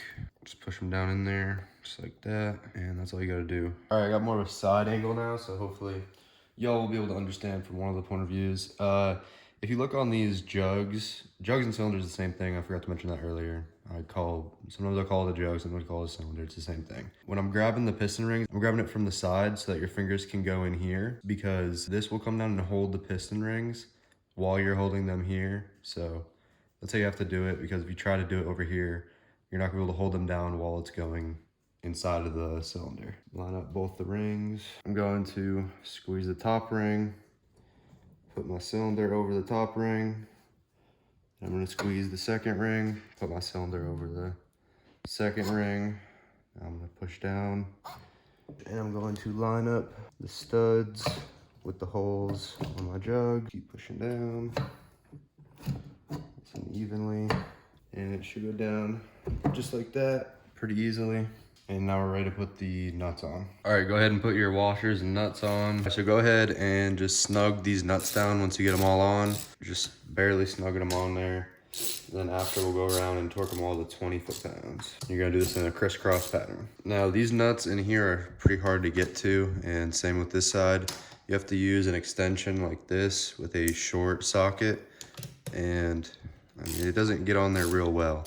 So just try not to strip it. You can also just snug it down with a wrench and it should be fine, but if you're like me and wanna torque it down, this is how you gotta do it. Now I'm gonna take my torque wrench set at 20 pounds and I'm gonna go in a crisscross pattern. So I'm gonna take this one to 20, then I'm gonna take this one right here to 20. Okay, now I'm gonna get this one to 20. Doesn't matter which way you crisscross it, just has to be crisscrossed. This is kind of a long extension for this, but my other extensions weren't working. Okay, if you can't get it, then you can't get it. You're gonna have to get some type of wrench in there. So when you can't get a socket in there, take a wrench, and just snug it down what you think is gonna work. Usually 20 foot-pounds with a small wrench like this is gonna be about as hard as you can go, honestly. But that obviously depends on you and how strong you are. What you can also do after you've torqued one of them down that's easily accessible with your torque wrench is you can come with your wrench and see how hard it is to turn it after you've turned it down, torqued it down. And once you feel it move a little bit, you'll understand how hard you have to pull or push to lock these ones down. Now, I'm just gonna turn the engine over a little bit. Make sure it's smooth. So this engine is getting a cool head on it, so these studs are a little bit longer, a little bit different. But no matter what, the two long studs are gonna be in the front right here, and then all the other studs can go anywhere. Now, you can take two nuts, put them like this on each stud, and torque them down or snug them down, whatever. That's super annoying and takes forever, and these don't need to be crazy tight, they just need to be snug. So what I do, take some pliers. There's room in the middle of the threads that you can grab on with pliers, and you're not gonna mess anything up. And just snug them up. You don't need to go crazy, they just need to be snug. Only thing to be careful of when doing this is, if you see right here, it's a little bit of like metal shavings almost came off of the stud. So what you can do, just put a towel down your cylinder so none of it gets in there. Forgot to do that, but I'll do it now. And then just wipe off anything you see on there after you're done. So this is my head, and obviously it's very gross and it should be shiny. I bought this off Marketplace, so I'm gonna go restore it real quick, get it looking all shiny, and I'll show you guys that process. Okay, so there's not a crazy difference, right? But this side I just hit with 00 steel wool, and then this side I haven't even touched yet. This is only after like 2 minutes of scrubbing, and a lot of the scratches are gone, and it's just a lot cleaner and shinier overall. My goal here isn't to make it perfect. It's never gonna be perfect unless you completely sand and polish it, and I'm not looking to do that because no one's gonna be this up close to your head looking at it. They're gonna be a few feet away, and as long as it looks good from a few feet away, I'm good with it. Basically what you're gonna do, use some type of lubricant. WD-40 would be better than this, but this shit works just to show you that you can use any type of lubricant, really doesn't matter. You're gonna spray lubricant on the head and on the steel wool and just start scrubbing. All right, here's the final product. I haven't cleaned it up yet, so you can see it's still pretty gross. I'll show you it after I clean it up as well. Pretty good compared to how it looked before. I also obviously did the sides. All looks really good. One thing I would recommend is go in one direction. So if you're gonna go left to right, go left to right. If you're gonna go up and down, go up and down. Because this will leave tiny little scratches that aren't really noticeable. There's always gonna be a little bit of scratches unless you're gonna polish it. That's pretty much it. I'm gonna go inside, wash it up, and throw this on the bike. All right, so the first step is to set up your domes. What you're going to do is put some grease down like this. This is just gonna help the O-ring get in there. Then you're gonna take your O-ring, put it in here like this, smush it into that grease. That grease will hold it there. Then you're gonna take your grease and wipe it around like this. Now take a clean rag and wipe off all that extra grease.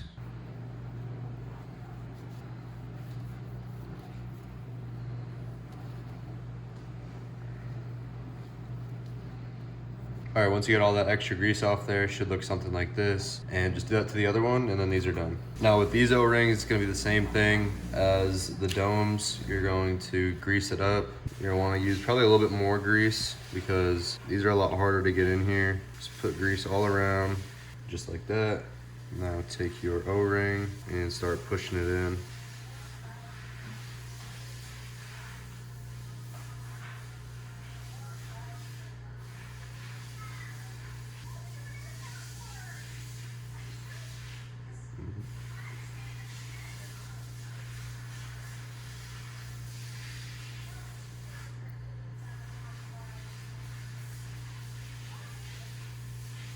Now, I recommend taking like a more dirty rag, getting the big globs up first. But by dirty rag, I mean has more grease on it. Don't use like a filthy rag. Come along afterwards with a cleaner rag, get it out of all the coolant passages. And if you have a little bit of grease in your coolant, it's not the end of the world, just grease. Oh, Try to avoid doing that. It's exactly what you don't want to happen.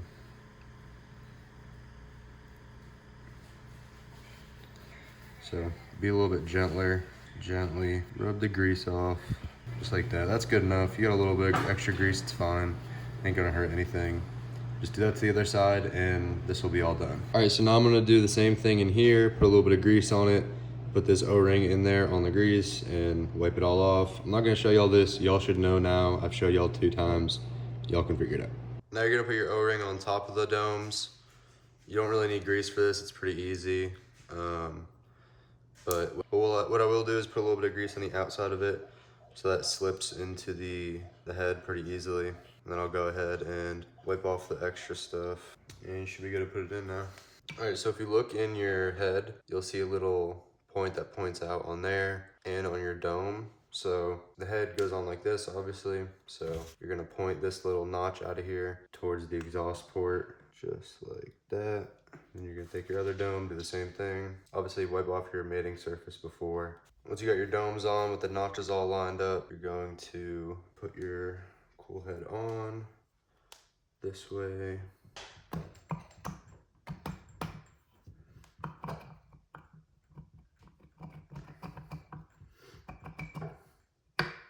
There we go.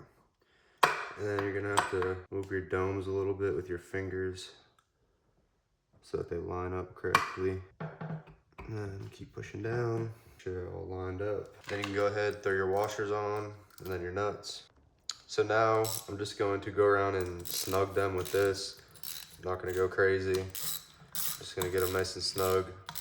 And I'm still going in the order that you're supposed to go. All right, so first we're gonna go around 1, 2, 3, 4, 5, 6, 7, 8, 9, 10. Going to 12 foot-pounds or 144 inch-pounds. So this is number 1.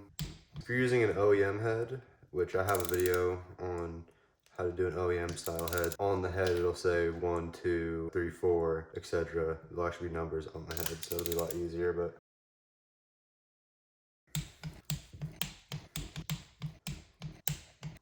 now we'll bump it up to 20 foot-pounds and do the same thing all over again. Now I like to go over each one of them again. You don't have to, but it's something I like to do. Because look, this one got loose again. So, wow, that was really, that one too. And we're good to go. All right, this is gonna be how to do an OEM style head. First, you gotta get your head gasket on there. These things suck. I hate metal gaskets. Just try and get it down any way you can. Already sliced the crap out of my finger too, so be careful.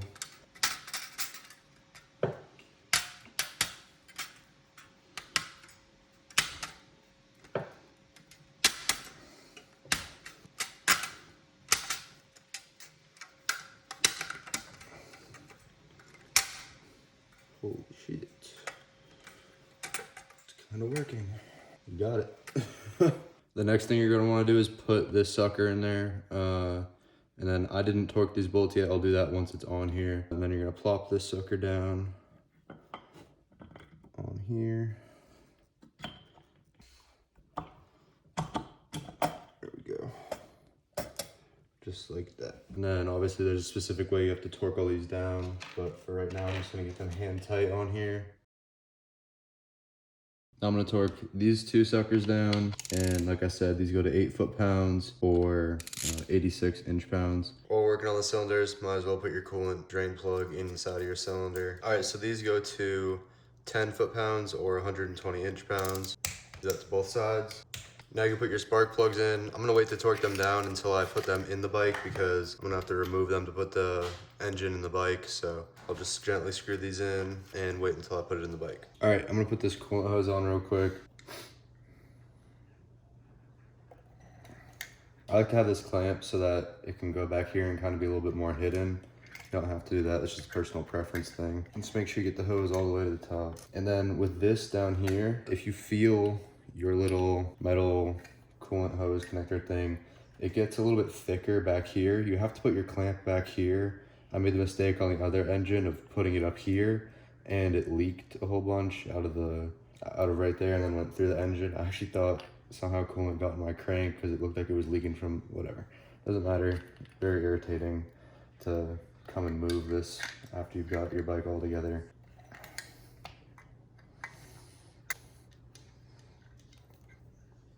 So learn from my mistake. You can poke your finger in, you'll be able to feel the edge of it. Just put your hose clamp about right there. It's like a quarter of an inch away from the edge of the metal part of the coolant line, the coolant hose, whatever. For all the coolant clamps, you're gonna leave a little bit of space and then tighten them down hand tight. And by space, I mean a little bit of coolant line, obviously. Just snug, they don't need to be crazy to clamp down. Also, if you don't like this, how long it is, you can take wire cutters and cut it down. I'll probably do that eventually. You're also going to want to put this clamp the way I have it with it on the bottom, because it'll be pretty much impossible if you don't to tighten it down. And clamp this one down hand tight, and this hose is ready to go. About to clean up these reeds and put some new reed pedals on them. Just thought I'd give you a little before and after. If you want to change your reed pedals, it's like stupid easy. Take these 2 screws out and then just put them back in with the new reed pedals. Some reed pedals are like this. They're called dual stage reeds. So it will have this back plate and then these reeds will go over it. And then you'll usually just have a metal bar instead of these big things that come stock with your reed cage. And this is the after on the reed cage. Having a vapor blaster is just a complete cheat code. This looks better than it did from factory. So I'm stoked about that. All right, right now I'm doing the reeds. I got V-Force 4 reeds, and you have to cut these tabs off of your intake boots in order to do that. Pretty easy. All right, basically what you're gonna do is take a razor blade, go like this with it. You wanna angle it in a little bit because you don't want to end up taking off any of this rubber right here because that helps seal it up. And then if you look like that, you can see this is a little bit higher than the rest, so I'm going to take that down a little bit more, like that.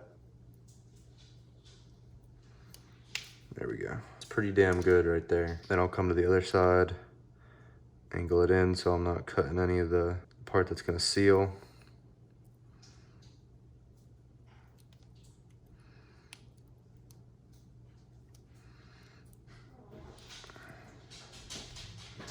Just like that, you can see it's flat all the way around, nothing's poking out.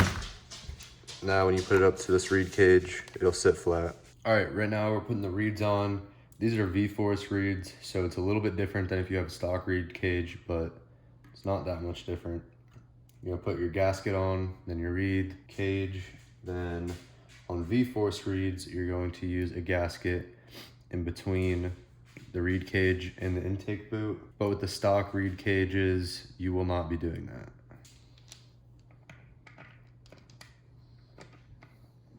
Then we're gonna torque these bolts down to 7.2 foot-pounds or 86 point something inch-pounds. I like to just get them snug first, and then I'll go around and torque them down. I also like to do it in a crisscross pattern. Now I'll just do that to the other side.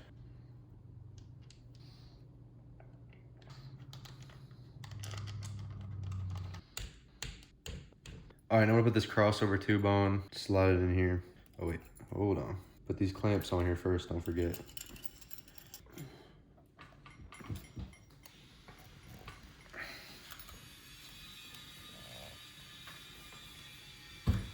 It'll be pretty tough to get this thing in there, but do what I was doing, wiggle it, push it down on each side, keep going, eventually you'll get it. And then just put these clamps over. The reeds are good to go. I'm about to go ahead and pressure test this motor, so I'm just going down and tightening down the spark plugs. I know you're supposed to go to a certain foot-pound, but I've been putting spark plugs in for so long, I got a good feel for it. You're gonna get yourself I believe this is a 1-inch cap is what it's called. Just bring your intake boots to Home Depot or Lowe's, whatever, and make sure you get a plug that'll fit in there snug. And then like I did, I had to put a little bit of tape on there to make sure it wasn't leaking. Put that in in one side, and then the other side you're gonna have, I'll show you. Once you got that plug in, put a clamp on there and go ahead and snug it up. Now you can put your air contraption in here. Now for the exhaust ports, you can pick up these caps at Home Depot. They're 1.5 inches. They fit pretty much perfectly on these Banshees, just like that. Okay, now I'm gonna tighten these down, and then we'll go get some air and fill it up with air. Now we'll take some air and fill it up to about 7 PSI. You don't wanna go above 10 PSI. As you can see, we're around 9 PSI right now. That's fine. It should hold 7 PSI for 7 minutes is like the golden rule for any 2-stroke. But I mean, it'll obviously hold 9 for about 7 minutes as well. So I'll check in with you after about 7 minutes and we'll see if this thing is good to go. All right, I lost track of time. It's been about 10 minutes actually, and we're still at 9 PSI. So we're all good to go. This motor doesn't have any leaks anywhere. If your motor does slowly leak, take a spray bottle with some soapy water, spray around the reeds, spray around the base gasket, head gasket, spark plugs, exhaust gasket, make sure this thing isn't leaking. Spray around the intake boots here and here, make sure that's not leaking, make sure this isn't leaking right here. The next step would be to look at the crank seals. So look at this crank seal, then look at the crank seal in there. Obviously, don't spray soapy water on your electrical stuff. Take all that off if you need to spray it with soapy water to make sure. And yeah, that's about it. First up, we're gonna put on the A-arms. I gotta put all the little stuff in here, so I'll show you that. First up, I'm just gonna go through, put all these grease fittings in. Once I show you one, you'll know how to do it. They're 8 millimeters. Snug them down. Don't strip it. Don't go crazy. Hand tight is all you need to do. Not even hand tight, like finger tight, I guess is how I would describe it. There you go. And then you got your ball joints. Just put this nut on here and then screw them into the A-arms. I'm gonna show y'all one. I'll show you how to adjust this later on in the video. All right, now that you got all the stuff in the A-arms, you wanna make sure you got the right A-arms to the right size. I would imagine that some of them come labeled, but mine didn't. So just line everything up, put them together. They should come pretty close to each other. If you have the wrong side in, see how far off that is? Obviously, this is the wrong side. All right, grease up your bolt. And I forgot a crucial step. You gotta put these spacers in here so that this doesn't happen. All right, now that you got in there with the spacers, put your bolt through. Perfect.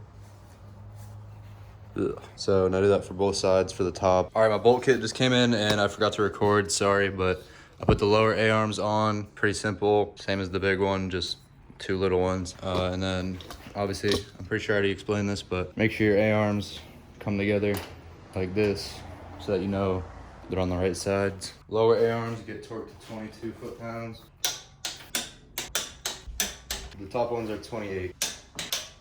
All right, I'm taking these springs off so I can refurbish the springs and the shocks itself. So first thing you have to do is you want to put this on its lowest setting. So if you're up here on this setting, you want to twist this thing that way. I use this thing. All right, please do not do this, but this is how I'm doing it. I really recommend that you don't do this. It's super sketchy, and I normally wouldn't do it. I have spring compressors, but they don't fit because they're made for a car, and I don't feel like trying to find ones that will fit. Basically, don't do this, but if you have to, you can use a ratchet strap, put it in the vise, go around it. Do not put your fingers anywhere near the spring. I'll show y'all what to do, but really just get some spring compressors, please, because this is dangerous and you shouldn't do it.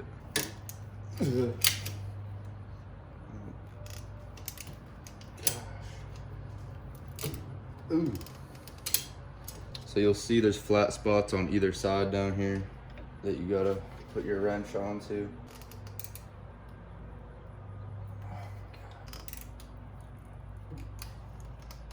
Oh, this is so scary. Don't do this, please. This shit's gonna go boom, bro. It's not. Don't fucking say that. Hold it. Huh? Hold it.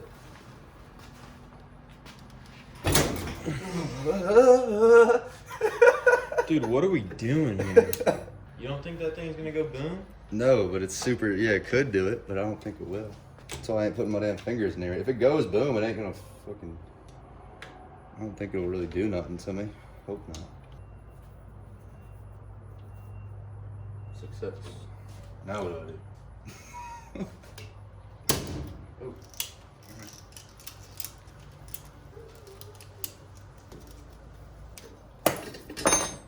Shmoney.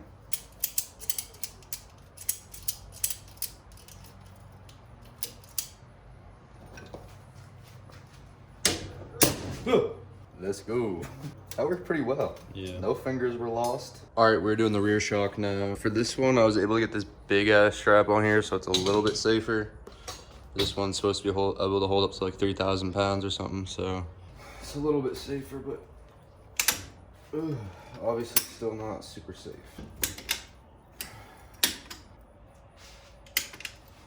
So on this, you just pull this little piece out like that. Has a slit in it, you just pull it out. Then theoretically, you should be able to release this, but oh fuck. We have an issue. this thing won't straighten out, so I have to just loosen this.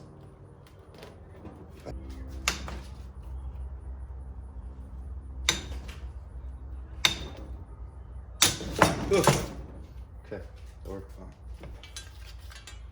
That was sketchy and stressful. All right, now that I got the springs off, I'm gonna sandblast this stuff.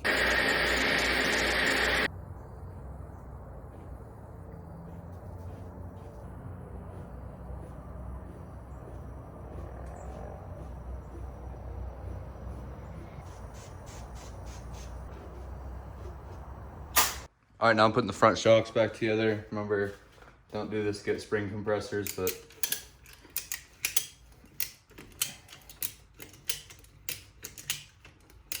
also I wouldn't touch the spring if you're doing this, but I'm trying to have it not rub on my powder coat a whole lot. Now that it's under it, I'm not gonna touch it anymore.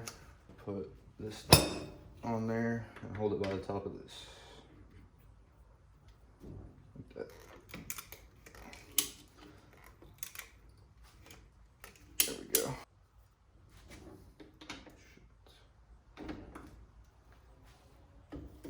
You want to get these all the way tightened down. Don't want to leave any room underneath here. Should be all the way tightened down like that. Now you can let go of this.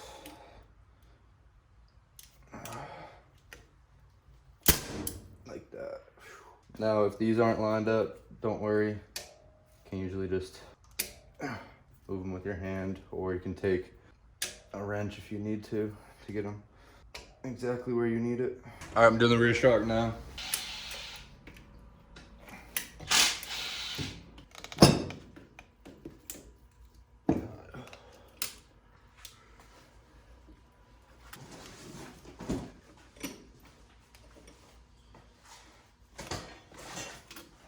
I think if I let it up, it might just work, but it also might not.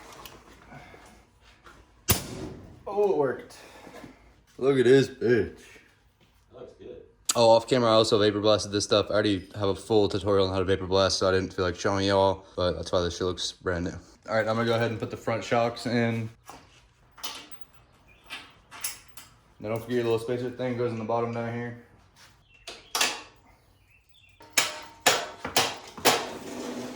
Shouldn't take that much banging, but this bolt kit didn't come with this A-arm kit, so the bolt barely fit. I'm gonna go ahead and set up the other side and see what we got next. Can't find the torque spec, so I'm doing 28 because that's what the upper A-arms were, and that's what I feel like doing. All right, I'm putting the wheel bearings in the front hubs. Obviously, smaller bearing is gonna go on the smaller side, bigger bearing on the bigger side. All right, so you're going to need a 32 and a 23 millimeter socket. 23, yeah, fits fine right there. And then this one will fit in there, but I think I have some excess powder coat or something in there I need to get out. First up, we're gonna put this bearing in a little bit. I'm gonna take your socket and tap that sucker in there a little bit. I'll be right back. If you get your stuff powder coated and there's some gunk in here, I'll figure out how I'm gonna do it and I'll show y'all. I'll probably take like a pick or something. All right, so you just need to take something to scrape the powder coat off. You can either use a razor blade, which it's gonna destroy your razor blade, but I don't really care. You can use a pick. I've been using this a little bit, and you can also use a Brillo pad a little bit, Scotch Brite. This might take me a minute or two, but I'll see y'all when I get it figured out. All right, I finally got it so that the 32 millimeter fits right in and out of there. Now it's ready to put my bearing in there. All right, you're gonna put your spacer in this way, just like that. Then you're gonna take your bearing. Okay, now I'm just gonna put my socket on there and bang it in. Now, get this other side in there a little bit. Now, just because it's in there flush doesn't mean you're done. You gotta keep going so you can get those seals in. All right, so while you're hitting these in, be careful because you don't want to do them too tight or this spacer in the middle won't spin, and you need this to spin inside of there. So every once in a while, just go in there, put your pinky in there and make sure that thing is still spinning freely. All right, I got this as tight as I want it to be. I can still stick my finger in there and move that spacer around. It's a little bit tight, but it'll loosen up. Okay, now we're gonna put our seals on. Now you're gonna take some grease up the inside of your seals.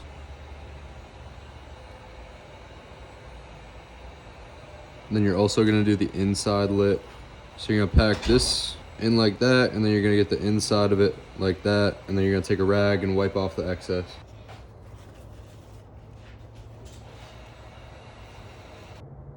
Now you place it, obviously with the grease going in, and then take your socket and tap it right in there. Make sure you get it all the way down. That's not all the way down yet. Now do the same thing for the other side and tap it in. All right, it's all greased up. Excess grease is cleaned off. I'm gonna pop it in. This one just goes right in. I might give it a love tap just to make sure it's fully in there. And there we go. We're all good to go. All right, I'm putting the front rotors onto the front hubs, I think is what you'd call these. The powder coat obviously makes it thicker, so these suckers don't want to go on. I'm just gonna lightly tap it on there if I can. I have to chip off some of the powder coat, unfortunately. All right, I just ended up taking my Dremel with one that's like square, so you can go all the way up to the edge and going around it like this, because it was taking so long with the razor blade that it was just not worth it. So hopefully it'll go on now. We're gonna have to bang it, but we'll see. All right, I'm just hitting this sucker with this thing. It's the only thing I have big enough to go over it, and then I'm putting this thing over it. It's pretty much all the way down now. The holes are like a little bit misaligned, so I might have to try to twist it. All right, now we're doing our rear carrier bearings. Ideally, you're gonna get a socket or something that can go around the outside like we did with those smaller bearings, but I don't have anything that big, so unfortunately I'm gonna have to bang on the inside of this bearing. First, I'm just gonna go around and hit the edges like this, just get it started. Try to get it done as evenly as possible. It's going in pretty easily so far, so hopefully I won't break this bearing. All right, now we're gonna do this other side. Before we do that, we're gonna grease this bad boy up and put it in there. So I'm just gonna take a big glob of grease and get this thing all greased up. All right, when that's all greased up, put it in your carrier bearing. Just like that. Same as the other side. Same thing, just tap it in.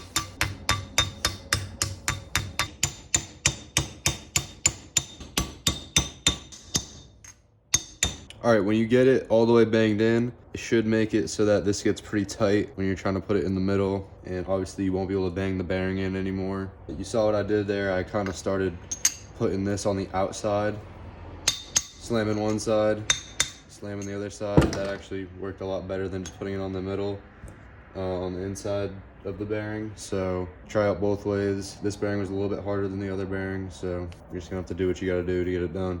Now I'm gonna pack these seals full of grease just like I did earlier in the video, so I'm not gonna show you all that.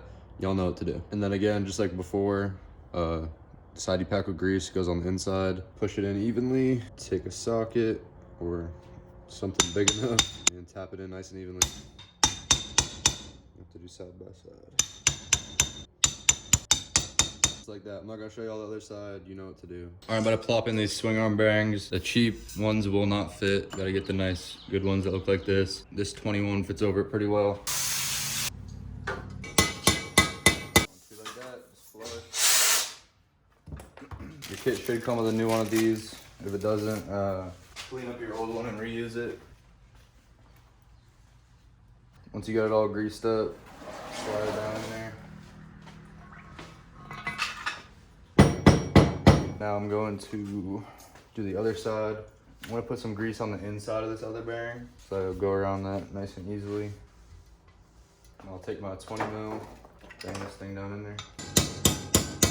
All greased up, all ready to go. All right, now I'm gonna put my seals and dust caps on here. First, put your washer down in there, and then put your seal in there, and then pop it on. It's pretty easy. Oh wait, I need to put, hold on. All right, this chain roller is nowhere near fitting. Here's the old one, and here's the new one. So I'm just gonna Dremel it out.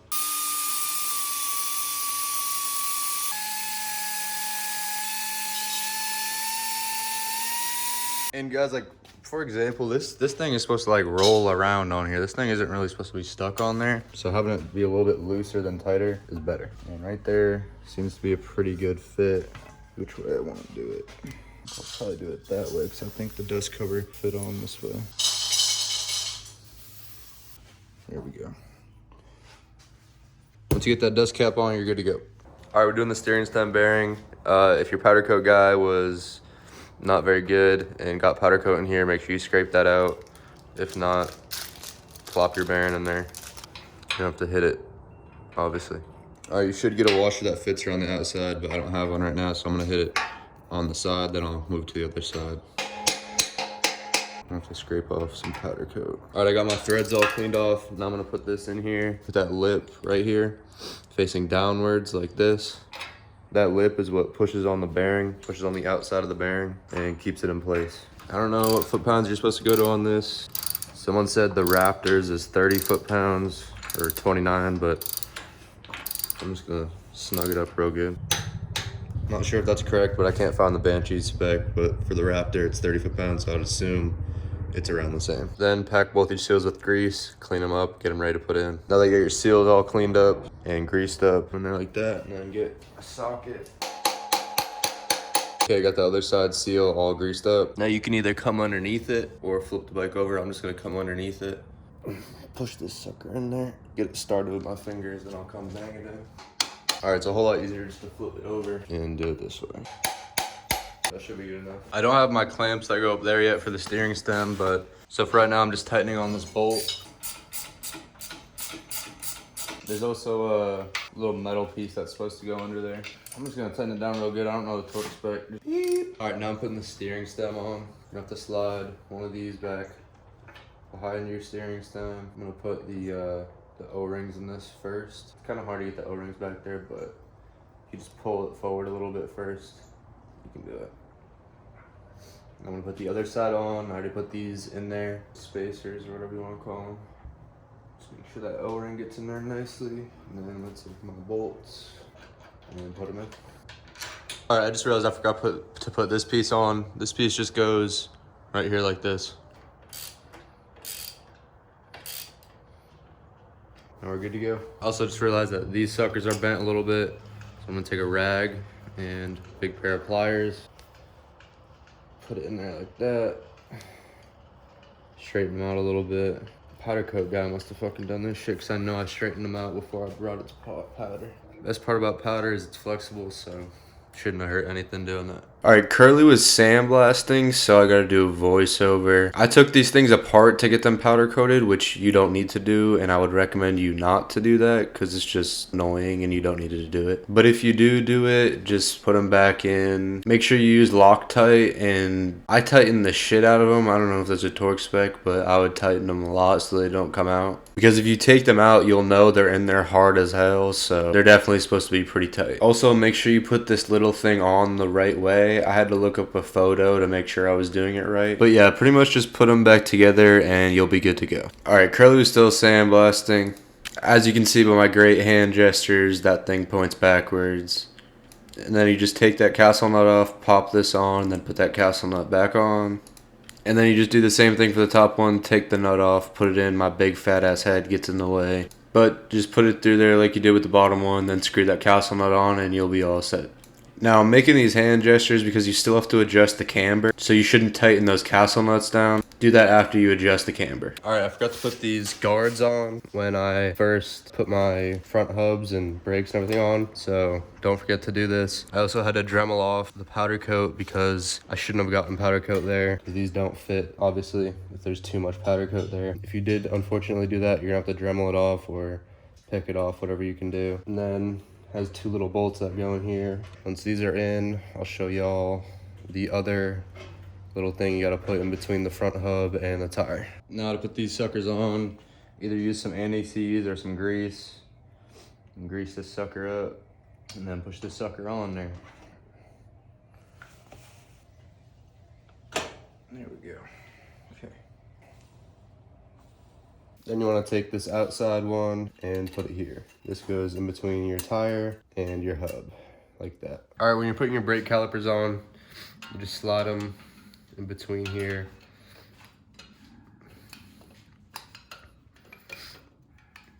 Like this. There we go. And then there's 2 bolts on the back that go through and then screw into your brake caliper.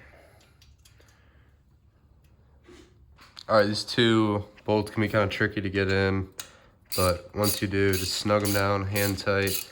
I don't know the torque specs, so, and when I looked it up, I couldn't find it, so I'm not digging through the manual, I'm trying to find it.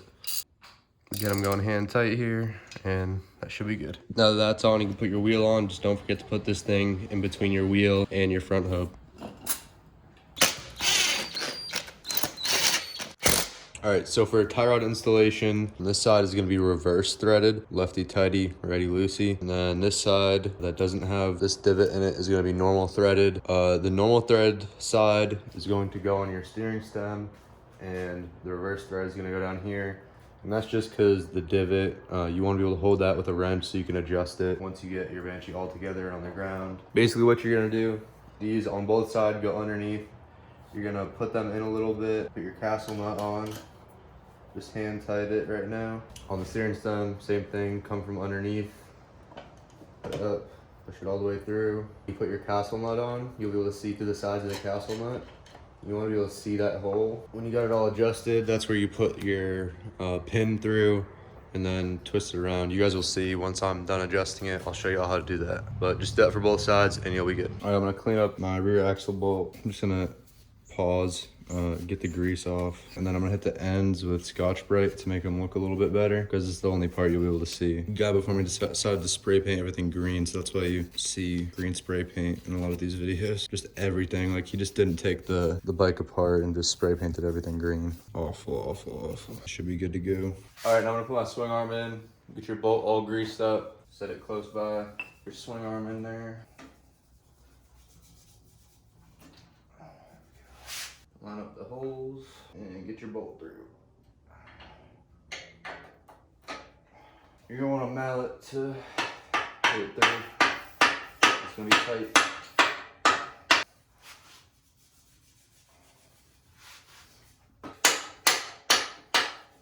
And then get up on the other side, line it up, and knock it all the way through. There's gonna be extra grease on the side. Take your rag, wipe that up. I put your nut on, and these go to 70 foot-pounds. There we go. All right, I'm putting the swing arm linkage on the bike. I'm going to grease up this thing. I just cleaned it off with a rag. Now I'm gonna re-grease it up. It's kind of hard to get it in there, past that seal, but now that it's in there, get off that excess grease, and I'm good to go put it on the bike. All right, grease up your bolt. Move your swing arm out the way. This bad boy in place. It's gonna be hard because of the powder coat. Powder coat obviously adds some material there, so it's harder to get it in there to be a tighter fit. So I have to hit it with a mallet a little bit. Line it up, put your bolt through if you can. Bolt's gonna be a tight fit as well.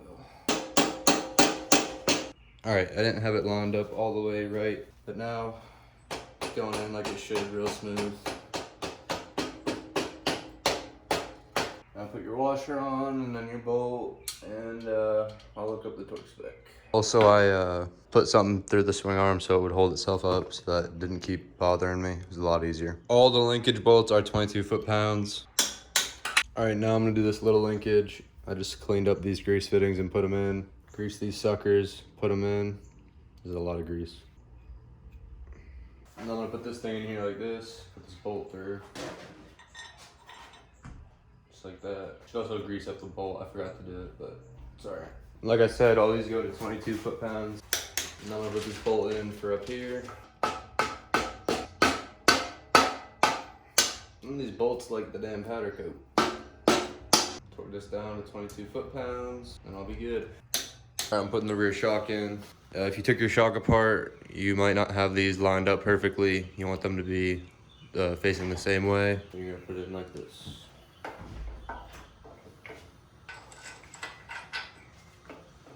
Now I gotta clean up the other bolt and grease it up a little bit, put that one in. I'm gonna put this bottom bolt through. But as far as the grease points, I'll do that all when the bike's finished.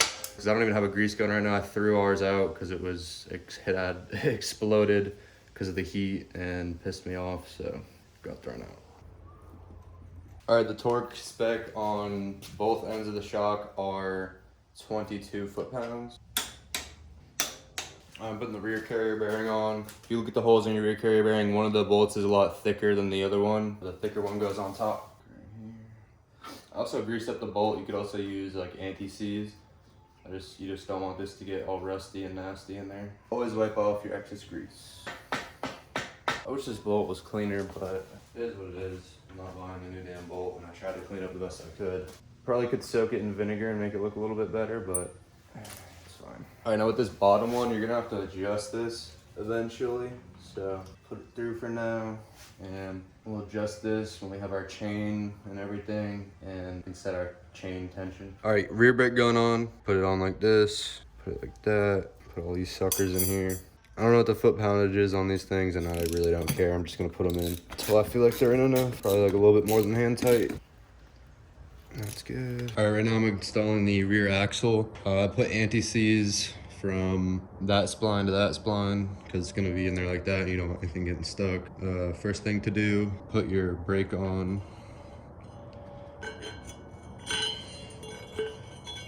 Like that. And you want this side facing inwards so that it can lock into that and seal everything up. And then you're gonna put your shaft in like this.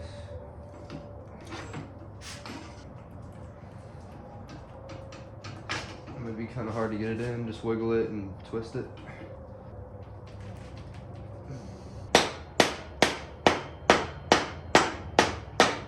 Should be that close, like that, so it seals up and dust and everything doesn't get in there. Got a new sprocket for it. No way this isn't gonna fit. Oh, it does fit, okay. I don't know the torque spec, I'm just hand tightening them.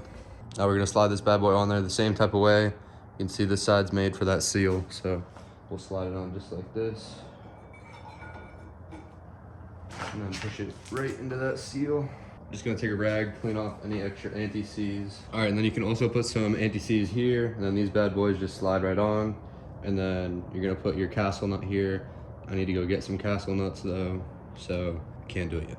All right, so for putting these axle nuts on, first up you're gonna anti-seize right there, the threads, and then you can either put a pick or a screwdriver in between that brake hole and your brake rotor like I'm gonna do, or you can take something and put it in here and have someone hold it somehow like this, and then it won't let it spin, or you can do it on the ground, but as you can see, mine's all jacked up, so it's a lot easier for me to just put that pick in there. And then you can either take a monkey wrench, or if you have a big enough adjustable, luckily I do, then you can come over here, tighten this down. Probably a torque spec for this, but I don't know how you would do that. Remember, you're working with a huge wrench, so you have a lot of leverage, so you don't need to go too crazy. I'm gonna go a little bit tighter than that. That should be good right there. Now you can take your pick out, or whatever holding your axle still, and take 2 wrenches and tighten this against each other. You wanna get pretty good and snug. Ooh, that's good. And you're good to go. All right, I'm putting on the rear brake right now. If you're reusing your old one, you gotta push the hydraulic thing in so that you can spread the brake pads apart. And then you're just gonna slide it on there like this. Put your bolt through. One goes up here and then one goes down here. Okay, now you're just gonna tighten these down. I'm just gonna do hand tight. Don't gotta do nothing crazy.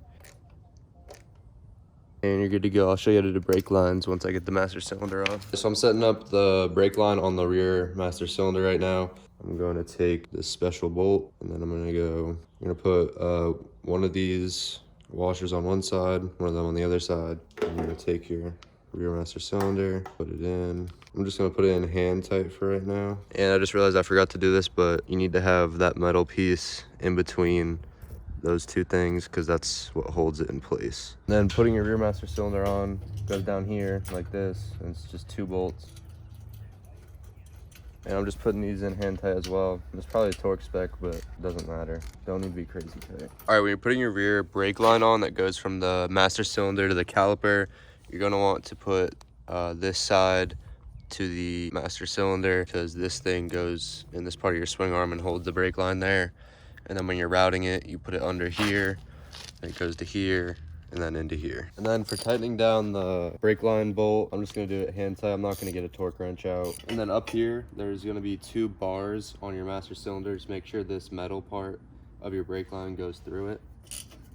All right, now I'm gonna mount the rear brake fluid reservoir. Just one simple bolt goes in here. Now this brake fluid line that goes from the rear master cylinder to the fluid reservoir is obviously way too long, so I'm about to cut it and fit it up to this sucker. So right there should be good. If you're doing this, try to make it like an even cut. That cut sucked. It'd be better if you had like scissors.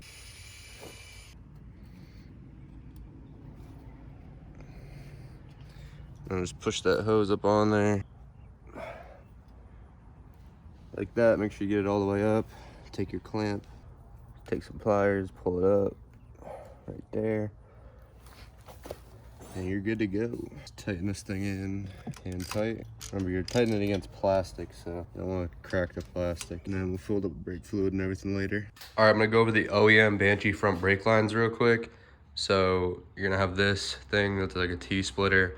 This goes up to your handlebars, obviously.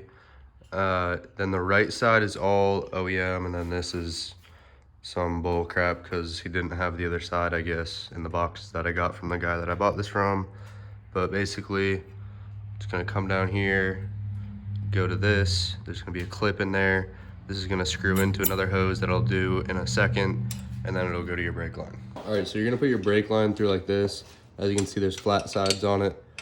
Those flat sides go and hold it in place, and then you can take your clip and push that clip down like that, and it's gonna hold that brake line right in place. Now you can go ahead and screw this into here, then take a little 10mm and tighten it down hand tight. Don't go too crazy, don't strip it. And that's good. Now you're gonna come down here to your brake caliper. You'll have 2 washers on it. Take one of them off, put the bolt through, and make sure there's 1 washer on each side. Then you're gonna put this in, but there's a place back here where I'm putting my pinky that holds the brake line like this.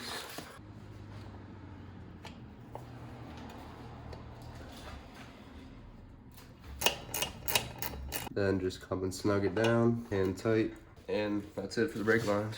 All right, I'm getting ready to put the motor in. First, I'm gonna put these torsion bars on. They go like this. We're just gonna loosely thread these in for now, and we'll leave them like that. We're also gonna leave this untorqued, so it's all loose.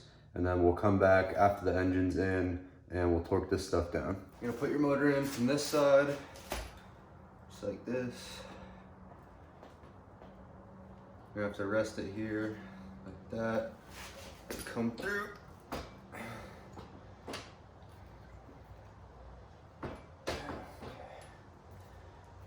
Pick it up.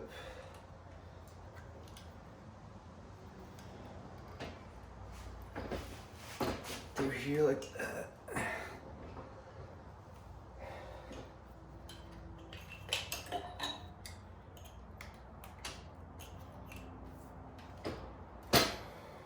Make sure you line up this back motor mount because that's the one you're gonna do first. So just get that one in there and ready.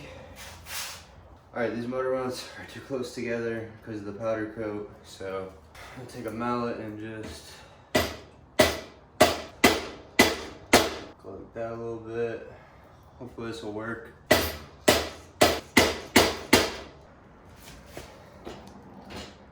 There we go. That worked perfectly. First step, take your rear bolt that goes through your rear mount and get this one in.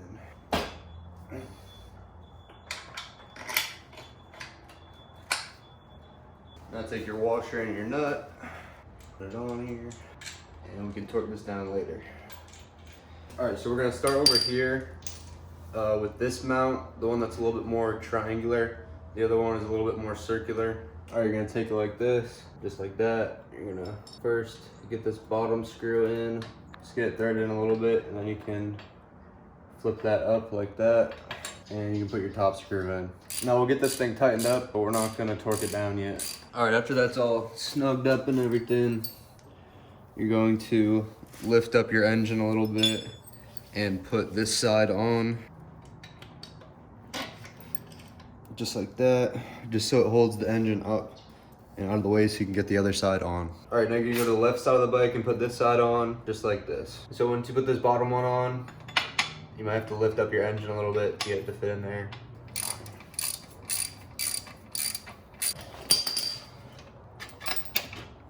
Once you get the left side mount on, push your bolt through, put a washer, and then your nut on. Okay, now we're ready to put on our torsion bars. Take it up here like this, put your bolt through, and screw it in. All right, now that everything's hand tight, we're gonna go ahead and torque this stuff down. First step is to come back here and do this back motor mount bolt, and we're torquing this to 32 foot-pounds. Next up, we're doing this front one, also 32 foot-pounds. Now we can come in here and torque these brackets down to 22 foot-pounds. This one was stripped out, so I just put a bolt through it and put a nut on the end. As you can see, these are hollow, but there's supposed to be threads in here, but like I said, it was stripped out, so pretty simple. Just put a bolt through it, torque it down. All right, now we can go underneath here and torque the torsion bolts down to 18 foot-pounds. All right, so we're gonna torque this one down to 32 foot-pounds first. Then we're gonna try to sneak in here. If your torque wrench won't fit in there, get you a wrench, start wrenching. 32 foot-pounds for me is about as hard as I can possibly turn a wrench. But if you can get a torque wrench in there, always do that. Oh, God. Beep. All right, that's good. All right, I'm about to put the oil drain bolt in. It's just an M14 by 1.5. You can get them at AutoZone or whatever. I got this one at Advanced Auto Parts. And then we'll go under here. There we go. We'll get this sucker in hand tight, and then we'll tighten it down with a wrench. All right, right now I'm putting the radiator in. So I'm gonna put the radiator mounts in. It's just one bolt, and they go in like this. There's a little notch that you can see, and there's a little hole on your mount. Just make sure that notch goes into that hole. Also make sure that it's sticking out this way, and this is sticking down. Put these hand tight. Now you can slide your radiator in, and you should have rubber grommets that go on here, but I don't got them, so. All right, so up here you're supposed to have this bolt that is a bolt and a screw at the same time. Because I don't have the rubber pieces, I'm gonna have to put washers on both sides. Also, I recommend you do have these rubber grommet pieces. You're probably supposed to have them, but I didn't order any because I didn't think about it. I thought these might come with it. This is also an oversized radiator, but it'll be the same thing if you're just using your normal stock radiator. Now we can go around and tighten all these up, doing all these hand tight. Just like that. I'm setting up the coolant lines right now. I'm not gonna do super in-depth about this. I'm just gonna go do a little overview. This one up here comes down right here, then goes to your head. This one comes from right here to there. You're supposed to have some type of like spring or heat wrap because this is gonna probably touch your pipe. So I'm gonna put some heat wrap on here eventually. And then this hose is not an overflow hose. This side is your overflow hose. If you don't hook this up to your head, it will overheat. I'm not sure if this is exactly how it's supposed to be routed, but I think this is how I'm gonna route it. And then I might cut this because it's kind of long, but I'm not sure what I wanna do yet because I don't know exactly how to route it. All right, right now I'm measuring how long the chain needs to be. So what you're gonna do is you're gonna take your chain apart at the master link, feed this chain up under this sprocket the best I can. It's a lot easier if you have it in neutral, but I don't have a shifter for this thing right now. It's in the mail. All right, I got this bad boy in neutral. I took the other shifter I had off my other bike. All right, make sure you jack it up first so that your rear tires will spin. Pull this through until you can get it onto the sprocket. All right, so when you're trying to fit your chain, make sure you got all your chain sliders and everything on. And then what you're gonna do is feed your chain through everything, take it to the back sprocket and stretch it as far as you can and see how much you need to take off. So I'm gonna take these 1, 2, 3 off. Actually, I just realized I can't take those 3 off because if you look at your chain, you have to have the 2 rollers on it. So right here, if I were to take that off, it wouldn't have 2 rollers on that part that I was trying to take off. So I can only take off the first 2, and then I'll have to just use the chain tensioners to tension the chain. Okay, so after you know how many links you gotta take off, you're gonna grind these little tabs down, and then you're gonna punch it through with a punch.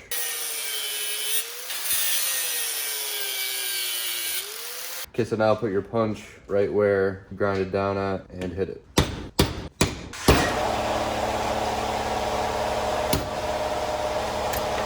Just like that, you got your chain all shortened and you're ready to go. All right, now put your master link back on like that. Put this thing on.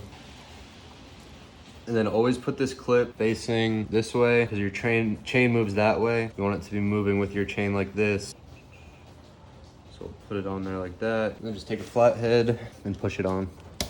There we go, just like that. All right, so now we're going to tension the chain. So before you start trying to adjust the chain, put it on the ground. It's loose right now, I'm gonna tighten this.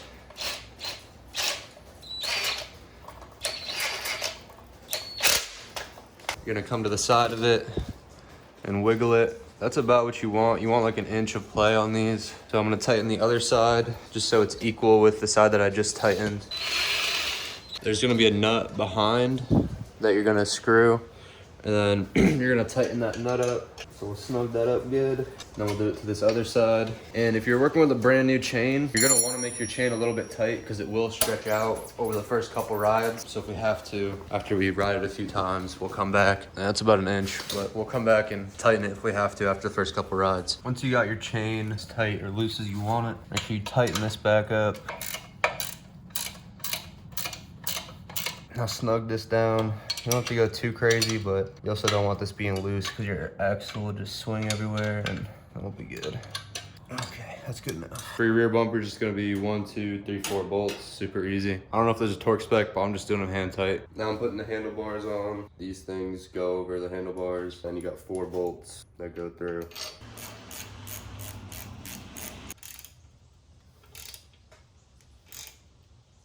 Once you get those tightened down, you're good to go.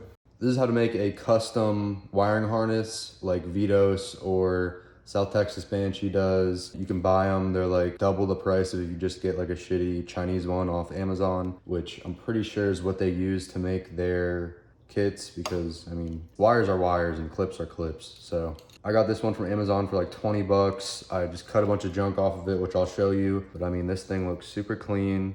It's gonna look really good on the bike. I only have what I'm gonna use, so there's no tours, I'm not gonna use my rear brake light, so I took all that stuff off, which you can obviously keep yours on if you want that, but I'm not gonna use any of that junk. So this looks super clean now, and let's get right into it. I'll show you all exactly what to do. All right, so this is kind of gonna be a wiring harness overview, and I'm gonna show you what I'm doing to mine, because I bought this from Amazon, which a lot of people are gonna say, oh, it's Chinese junk a lot. It's just wires and clips.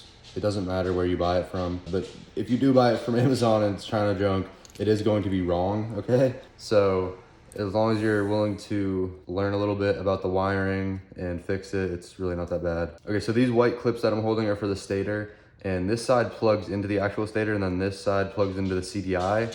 And as you can see, this goes to the end of the bike, and this goes to the middle of the bike. So these are on wrong. They need to be, this clip needs to be over here, and this clip needs to be over here. So what I'm gonna do is I'm just gonna cut all this electrical tape off, flip them, and then that will be all good. I might have to take some of the wires out because in my other wiring harness, the pins were in the wrong location. So say for example, red and green were switched. So I had to take the pins out and switch them, but I'll see about that when I go outside and have to plug it into the actual stator and CDI and see what wires I do or don't need to switch. And then up here, this is all junk that I'm gonna take out. This is for the Tours stuff, and I have Tours, I have Tours delete, so I don't need that. And then this goes to your ignition coil. These two go to your headlights, which I'll keep these because I might want headlights, but I am going to be deleting this stuff, which goes to your rear brake because I'm not gonna have brake lights on this. And then this goes to your ignition. One of these goes to your front brake for your front brake light. And then this goes to your kill switch and light switch. So I'm gonna figure out which ones of these that I do or don't need, and then I'll cut them out. When you're cutting this tape, just be super careful not to nick a wire. You obviously don't want to do that.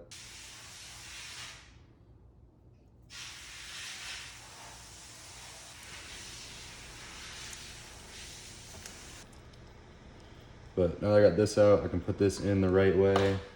And then I can start taking out some of the junk that I don't need.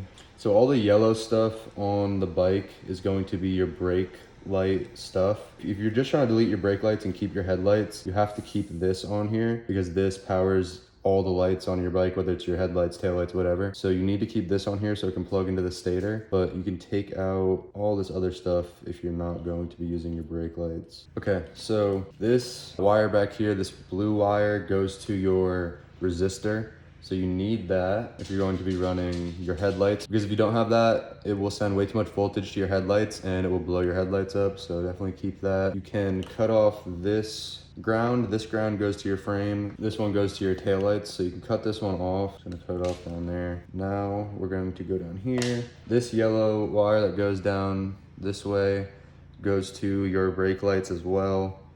And then it connects to this one that goes to your rear foot lever. And then when you activated your rear foot lever, it would send the signal through here, back to here, to your rear brake light. So this wire also goes up to the front brake light so that if you hit your front brakes, it would also go to the rear brake light. I don't know why I'm saying rear brake light, just the brake light. So we can cut all this off.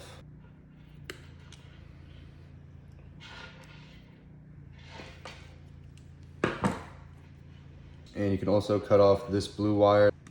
That's also for your rear brake levers, brake light, so you can cut this off. Okay, so we're gonna electrical tape this real quick because this wire is done being modified.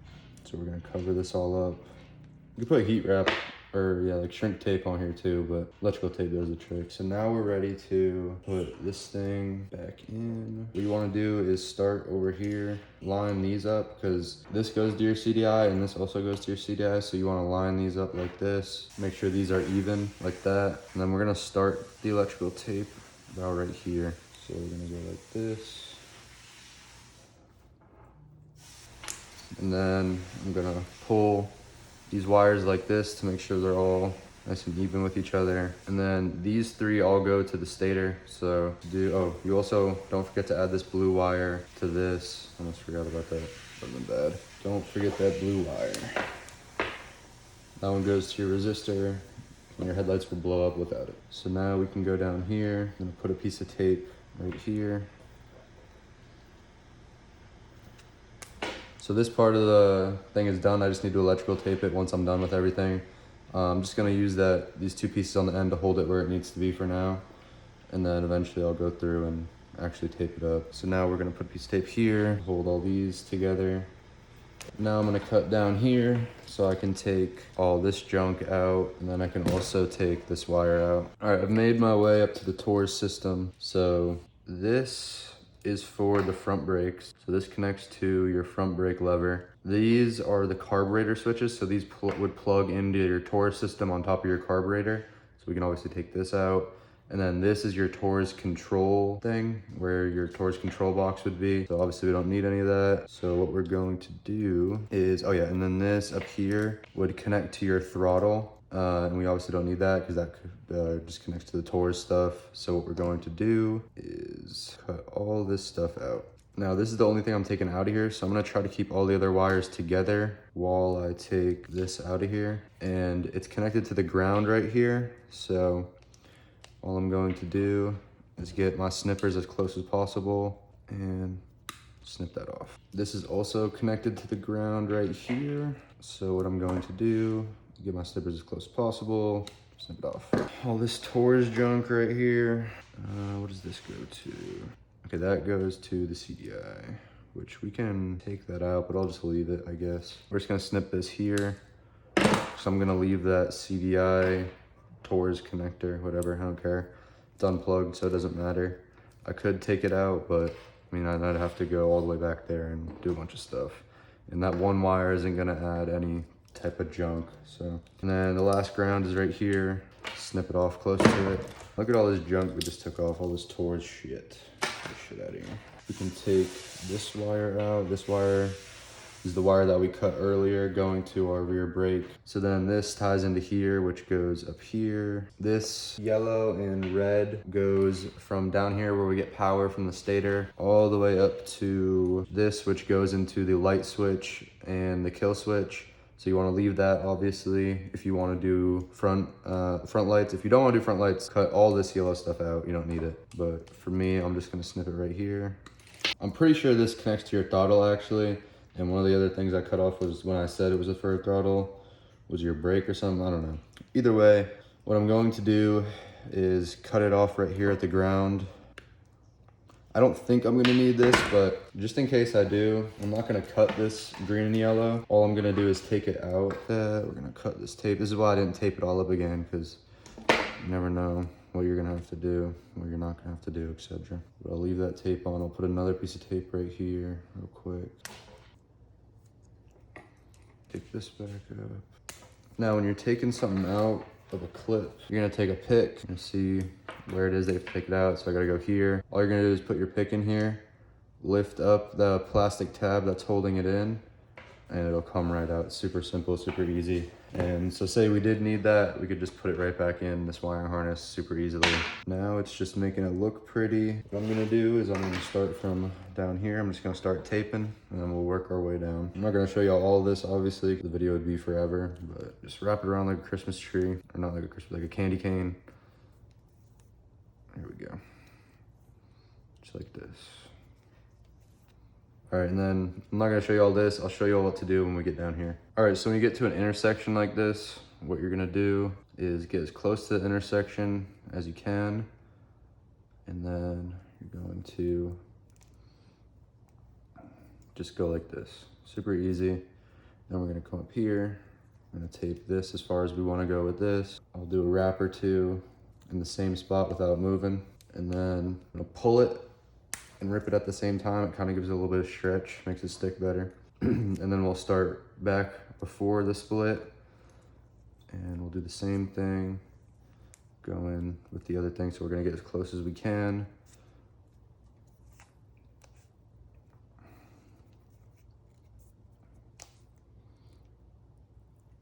Make sure you get all your wires in there. And then we'll start going down this way, and then I'll see y'all when we get to this intersection. All right, so now we're at this intersection. We're gonna do the same thing. Get as close to it as you can.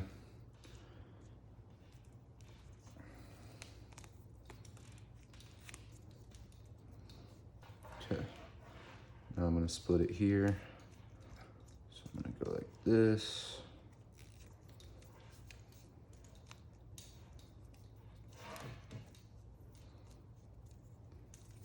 I'm gonna stop about right here so that this one can split off.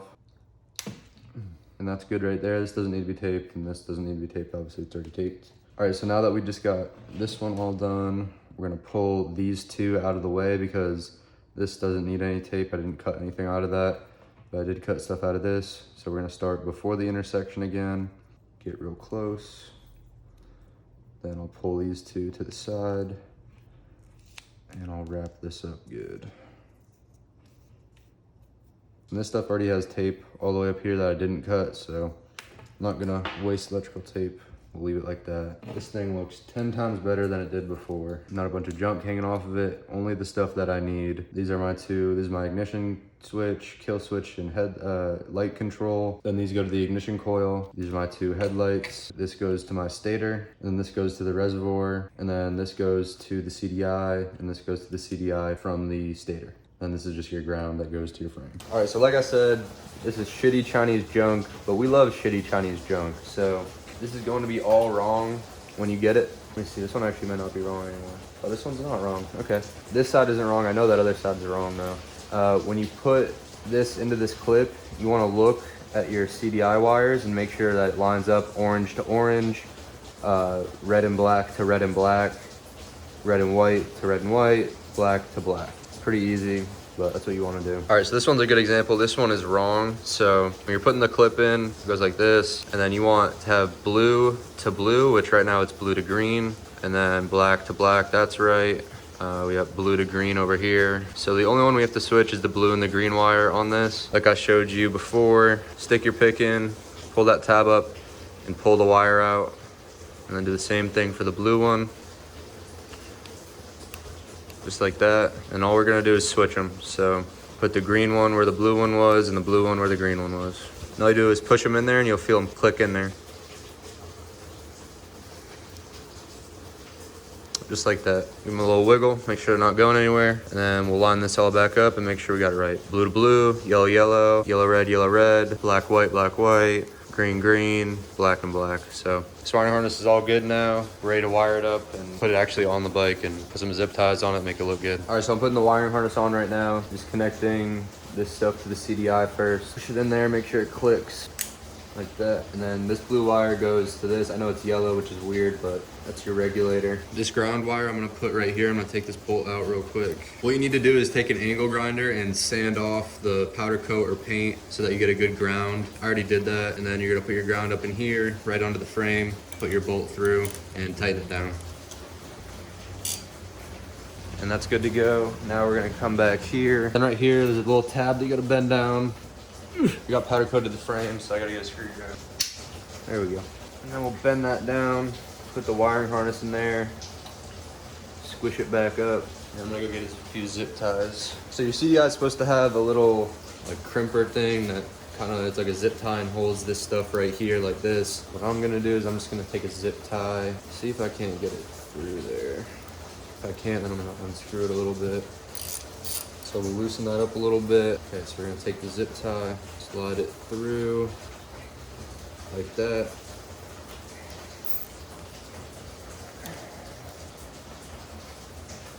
That's perfect. That's pretty much what that little bendy thing does that comes stock anyways. So now cut that zip tie, retighten this bad boy down. Now that all looks super clean. Another thing we could possibly do is do this, but I think it'll be fine just leaving it here. Put it like this. And it's tucked away enough. I don't need to zip tie that. Now we're gonna move up here. What we're gonna do is we're gonna slide all this stuff through this crossover tube. Just like that. And then we're also gonna put it through this right here. We're gonna put all these front ones through this. There we go. Just like that. And then we'll leave those hanging there for a second. Now we'll come to back here. We're gonna plug our stator in. Then we'll plug our yellow wire up. That's pretty loose. I'm gonna have to clamp that down with some pliers. And then we're also gonna, I'm also gonna have to clamp that one down with some pliers. So I'll clamp this yellow one down first, put it in there. Then I'll clamp it down. Now that ain't going nowhere. Then I'll take my ground wire, put it in there. It's kind of annoying how much longer this yellow one is, but it'll be all right. Then I'll clamp this one down in there, give it a little pull test, and that's good. And I'll just zip tie all this stuff together like this. So I'm just going around all this stuff with a zip tie. I'm not zip tying it to the frame or anything. I want to keep all this stuff together, just like that. Just makes it look a lot cleaner. And I'll snip this off. Because your wiring is supposed to go in between your carbs and then up here like that. And then I'll probably put a zip tie here too. But I'm not gonna have an air box on this bike, so I'm gonna just put a zip tie through this bolt hole to hold this wiring in place a little bit better. And that'll look super clean. I like that a lot. And then we're gonna come up here, start plugging all this stuff in. So turn those. The headlight that's connected to your coil is going to be on the right side of your bike. The one without it is going to be on the left side. So you just put that over there for now, and then put your right one over here for now. Now I will put these onto my coil. This is super simple. I'll just put these boots onto these little like pins. It's wiggly like that. You're gonna want to take pliers and, oh, there we go. I just didn't have it on right. So it shouldn't be wiggly like that. You should be able to tug on it and it won't come out. Make sure you get it on it the right way.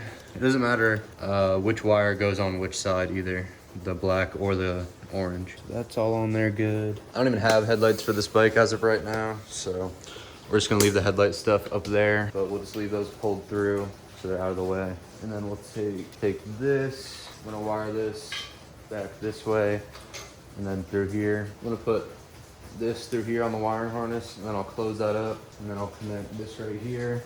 That goes to your key. All right, I realized that my ignition coil clip wasn't the right thing, so what I did is I just took the pins out, and I'm just gonna put the pins in like this. I don't recommend doing this, but this will work for now. And then I'll just electrical tape it up, and it'll be fine for now, and it'll work, but obviously you should get the right clip eventually. But this Chinese clip just didn't have the right clip to match up with the, because this is an OEM ignition thing. The Chinese shit just didn't line up with it. All right, another thing I'm gonna do is chop this off because this is for the Tours and I don't want it or need it. And I just found out that this clip that came off of this throttle thing will actually fit down here. So what I'm gonna do is take out all these pins again. What I'm gonna do is I'm gonna put this connector back together. I'll put these back in, and those rubber things just get pushed up like that. Okay, I'm gonna take these pins out like this. Awesome. Then I'm gonna take these out of here like that and like this. And then I'm going to push these pins into here. Then they go in here like this. Awesome. Now I will connect these together just like that. Awesome. So if you're not gonna be using your Taurus thing, you can cut this off, use that connector here if your wiring harness came with the wrong one. So that's good to know. I'm glad I got that fixed. It's gonna be a lot cleaner, obviously, with a clip instead of Jimmy rigging it. All right, I'm doing a Banshee carb rebuild. There's two of them, but they're the same exact carb, so I'm just gonna show you one because you're gonna do this one, you're also gonna do that one. This is also just a Mikuni carb, so pretty much any Mikuni carb is gonna be relatively similar to this. So let's get into it. So first thing you need to do, obviously, clean out your jets, make sure they're all good. And then this O-ring right here is a perfect example. This O-ring is pretty shot, so you're gonna wanna take this O-ring off and change it out with one that you get from a kit. What I like to do is I use as much OEM parts as I can. So I'm gonna reuse this. This is where the needle drops into. So I'm gonna reuse this, but I'm gonna use the O-ring from the kit, obviously. Put it on just like that. Nice. These O-rings look fine on here, but I'm just gonna replace them anyways because probably never been replaced before. And this is the air screw. There we go.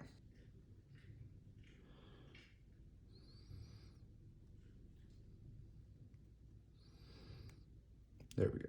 Okay, new O-ring on. So go ahead and do that for both your carbs. The next thing I would do is inspect your float needle. I'm not sure if it'll pick, oh, it is picking up on camera. You can see a little bit of a crease right there in the seat on this needle. So I'm gonna use the one that I got from the jet kit because I don't wanna take any chances with having my carb getting overflown because of that. As you can see, this one that came in the kit does not have that ring around it and looks good. Okay, now I'm gonna start by putting the float needle seat in here. Just push down. You gotta push pretty hard. There we go. Should sit like that. Then you're gonna take this little retainer, put it on there, get your screw, screw this in. I wanna get that snug, but don't go crazy, don't go stripping nothing. Okay, now I'm gonna just get my main jet out of the way. My main jets have this washer stuck on them, so I'm gonna try to figure out how to get these off real quick. There we go. Damn. And by the way, I'm not using jets from the jet kit. This is a 300 main jet. That's an OEM jet that I got when I bought these carburetors. Unless you get like a really nice carb rebuild kit, I wouldn't use the jet from it. So after you get your main jet in, put your pilot jet in, just drop it down in that hole, take a little screwdriver, flathead, obviously. And then snug it up. Now I'm gonna put the floats on, so put your float needle onto the float, like that. Drop it down into there. Take your pin, push it through. And on the Banshee ones, it's hard to push them through because that's how they stay in there, they get stuck. So sometimes you gotta take a screwdriver, push it with the end of the screwdriver. You might even have to put it on its side and give it a knock or two until it's flush like that. And then the last thing you gotta do is put the splash guard on, just like that. And then while you're in here, if you wanna check your float height, you see that gap right there, take your calipers, put it like that. You're gonna push down your floats with your carbon angle. When they pop back up, that's your float height. On Banshee carbs, it's supposed to be anywhere from 19 to 22. So 20.3 is perfectly fine. So now you're gonna put your gasket on, just like that. Make sure all the holes line up. Put your float bowl on.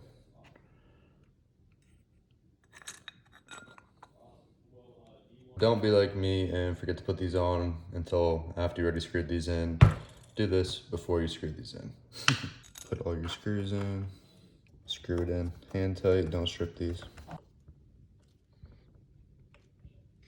All right, and these bad boys are supposed to be on this side of the carburetor. This is the bigger opening, the airbox side. Both of them go over here like this. And then the sharp side, you can see that edge, faces up towards you. And it would be the bottom of the carburetor, but we have the carburetor flipped over right now. And you put these bad boys facing out to the side. Perfect. And that concludes the inside of the carb. Now we're gonna start working on the outside of the carb. First up, I'm just gonna screw in the idle screw real quick. This is only gonna be if you have a Tor's delete kit. If you don't have a Tor's delete kit, you're not gonna have an idle screw. That's the wrong side. Oops. Make sure you look if you have the Tor's delete kit. One of them you'll be able to see through, one of them you won't. Now we're gonna take our air screw, put our spring on it. I'm using the OEM spring. You could use the one from your kit, but like I said, if I can use the OEM stuff, I'm gonna use it. Screw your air screw in, and you're gonna have to adjust this most likely, but I'm gonna do half turn, full turn, 1.5 turns. I'm gonna start these at 1.5 turns, and then if I need to, I can go from there. And now this side doesn't actually have the choke. This carb does. So I'm just gonna show you that real quick. Just put your choke in and screw it in. Super simple. You're gonna need, I think this is either a 14 or a 16. Obviously, go get that, screw it in, tighten it down, hand tight, don't strip it, just like with everything else, and you'll be good to go. Also, another thing I forgot to mention, when you're putting your carb together, the float bowl with the ball on it needs to go on the carb with the choke. That's part of your choke circuit. This one, as you can see, without the choke, does not have it. If you want to check or change your needle position, you gotta take these screws out. These were extremely hard on this one. They should not be that hard. Make sure you get the right size Phillips head, because if not, these will strip. I already started to strip this one, but luckily this little Phillips I had fit really well and ended up getting it out. This one's on the second clip up. I'm gonna look up what it should be at. I'm gonna look in the manual. Then I'm looking some forums because I have FMF pipes and I'm not gonna have an air box, so that changes my jetting a little bit. See what the forums say, mix it with what the manual says, and come up with a general idea of where I wanna be. All right, so the manual says to leave it in the stock position, and most people leave them in the stock position, so I'm gonna go ahead and change that. What I do is, if I have fingernails, dig them in there, push it down. These things are also called Jesus clips because they get lost so easily, because every once in a while they'll just go ping and you'll never see it again. When you're counting clips, you go from the top down, so 1, 2, 3, 4, 5, and the third one's obviously the middle. Either way, you count top to bottom or bottom to top. Click that in there, you're good to go. Then I'm gonna go wash this out real quick and then I'll show you how to put it back in. All right, now that these things are all cleaned up, slide your needle back in there, your needle holder in there. If you don't have a magnetic screwdriver, good luck, but if you do, use it. Okay, another thing that you need to pay attention to when doing this that I didn't do and forgot about. So these slides are different. This one has that hole on this side of the slide, and this one has that hole on this side of the slide. How you're gonna tell which one goes where is, see that window? And you can see that pin right there. The slide that has the long slide, or the long groove with this hole on the slide, is for the choke side carb, the left side carb. You will slide it all the way down. You'll see the opening on this side. You won't see it as much on this side. And then if you can see, you can't see through this side glass, which sucks, but you would be able to see it if you could see through it. This is gonna be the right side of my throttle cable. So I'm gonna put this slide on it because this slide goes to the right carb, the right side carb, because it has the wide opening, wide and short opening with the hole next to it. You're gonna put your spring on so that the more flat side of the spring is facing your slide. First, I'm gonna put this gasket on now. O-ring gasket, whatever you wanna call it, in there. Stick it up in there. Pull this through, hold that spring down with your thumb and your finger.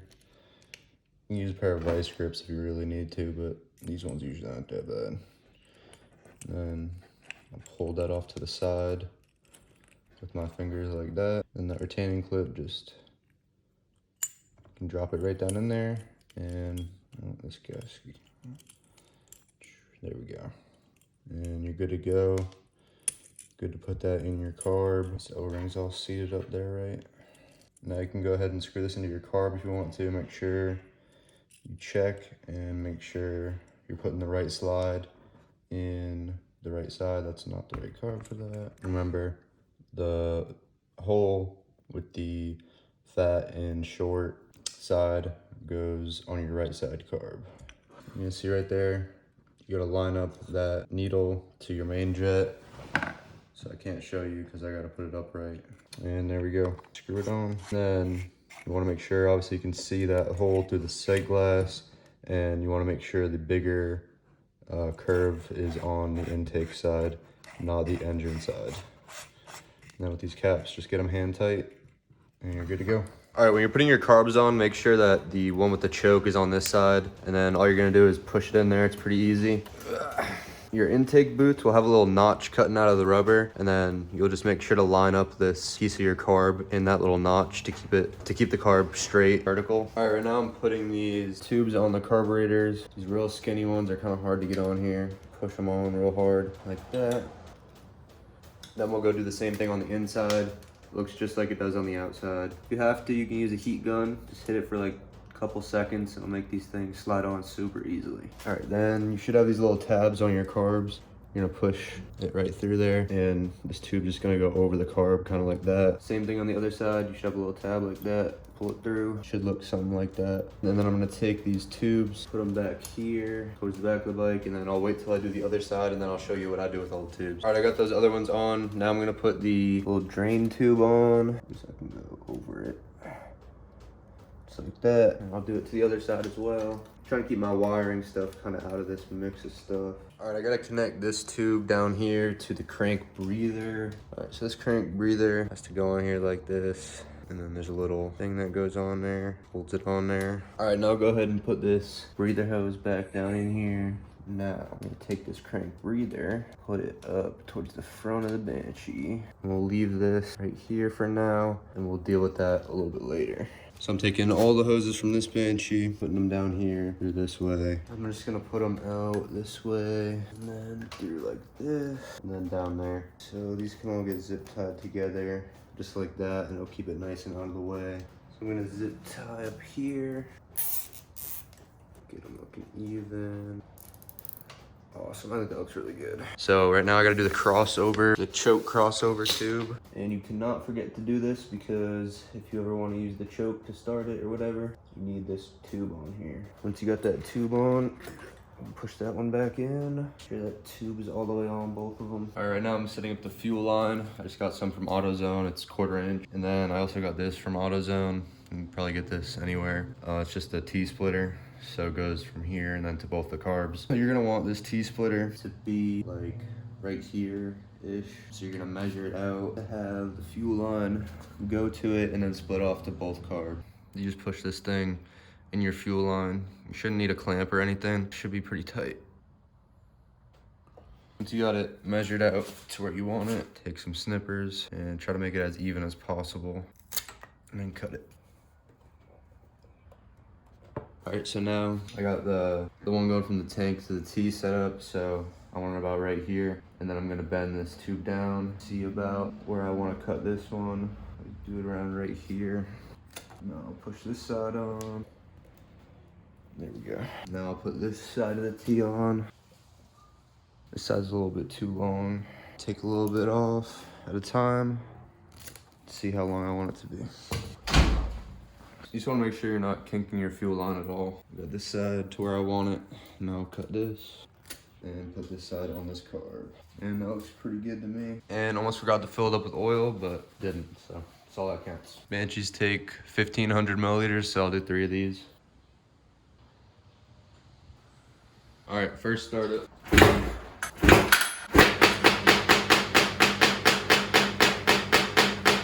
The reason it was sounding like that is because it had some type of spark issue. It was like misfiring kind of. The issue was with this wiring harness down here. So you see how it goes from green white to green white and red white to red white. On the wiring harness, these were switched. So the red white was where the green white was and vice versa. So as soon as I flipped those or switched them to how they should be, the bike runs great now. I took the exhaust off. I'll show you a startup once I get this stuff cleaned up. I'm gonna clean up the pipes with some Scotch-Brite and some steel wool, get those looking brand new again, and then we'll get this thing running, we'll tune it, and we'll be all ready to rip. All right, right now I'm putting the left side case cover on. Once you get the chain on and the sprocket on, you can do this. Put this rubber piece on here. The rubber has like a groove in it so that it should stay on the plastic case cover. You just push it on And we'll just slide this bad boy on. Okay, your 3 long bolts go right here, here, and here. Then your 4 shorter ones go here. We're just gonna get all these in hand tight and I'll see if there's a torque spec. All right, now we can go ahead and go around and torque them down to 5.1 foot-pounds or 62.2 inch-pounds. All right, I'm gonna show you guys how I get pipes from looking like this to looking like this. I mean, that thing is pretty much brand new looking. I mean, these are the pipes that were in the fire, so the other one was actually much worse than this one. This one will be way easier, but. So basically, all you're gonna need is some WD-40, gray Scotch-Brite, and some 00 steel wool. I already started working on this pipe, and after about 2 minutes, you can already see the progress that I've made. You're just gonna take your Scotch-Brite first with some WD-40. I already did this, but I'll do it again to show y'all. Spray the pipe a little bit, spray your Scotch-Brite a little bit, and get to scrubbing. I like to just go one direction, and with these pipes I've noticed that going this way leaves less scratches than going this way. I don't know how scientific that is, but they definitely look better when I've been going like this. So figure out what works best on the pipe that you're working with and then do that. And your pipes will probably be a lot easier than this pipe. This pipe was in a fire, so it's got some pretty gnarly stuff on here. Okay, I may or may not have forgot to record and finish the whole thing, but I'll explain what to do. Basically, after you're done Scotch-Briting the whole thing, you're gonna take dry steel wool, so no WD-40, hit it dry, go all around, make sure you get everywhere pretty good. You wanna scrub pretty good.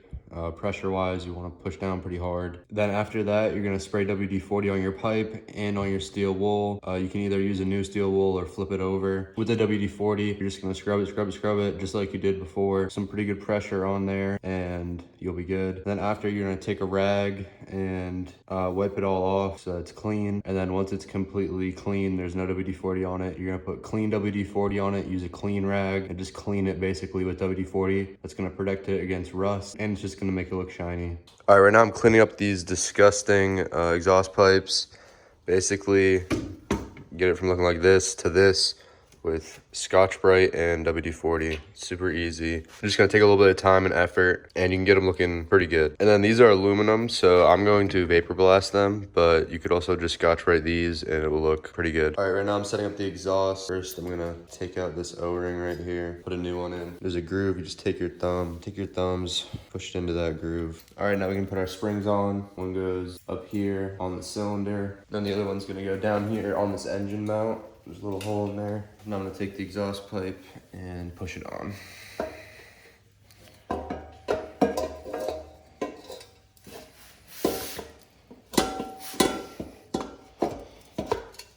There we go. Now take a pick, grab the spring, pull it down onto the exhaust, just like that. Now we'll do the same thing for this bottom spring. There we go. All right, now we're gonna put the exhaust mounting bracket on. Goes on here like this. The smaller side goes to the frame. And then this goes on here like this. I don't know the torque spec for this stuff. I'm just gonna snug it down hand tight. Now you can do the same exact thing for the other side. All right, right now I'm putting on the silencer. If you have these little rubber sleeves, put them over the silencer part, not the expansion chamber part. They go through here like this, and then slide over it. You'll take your rubber piece, and then you want to make note of where this line is so you can have a hose clamp on each side. So I'll put one hose clamp like here, and then I'll have one like right here.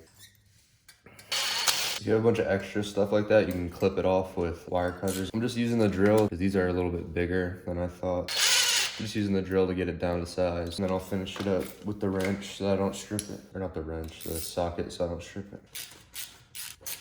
Now we'll go down here. There's a bolt hole here. All right, so I'm gonna get this bolt in. After you're done with that bolt, you'll come back here to this one. You gotta get a pretty big washer for it.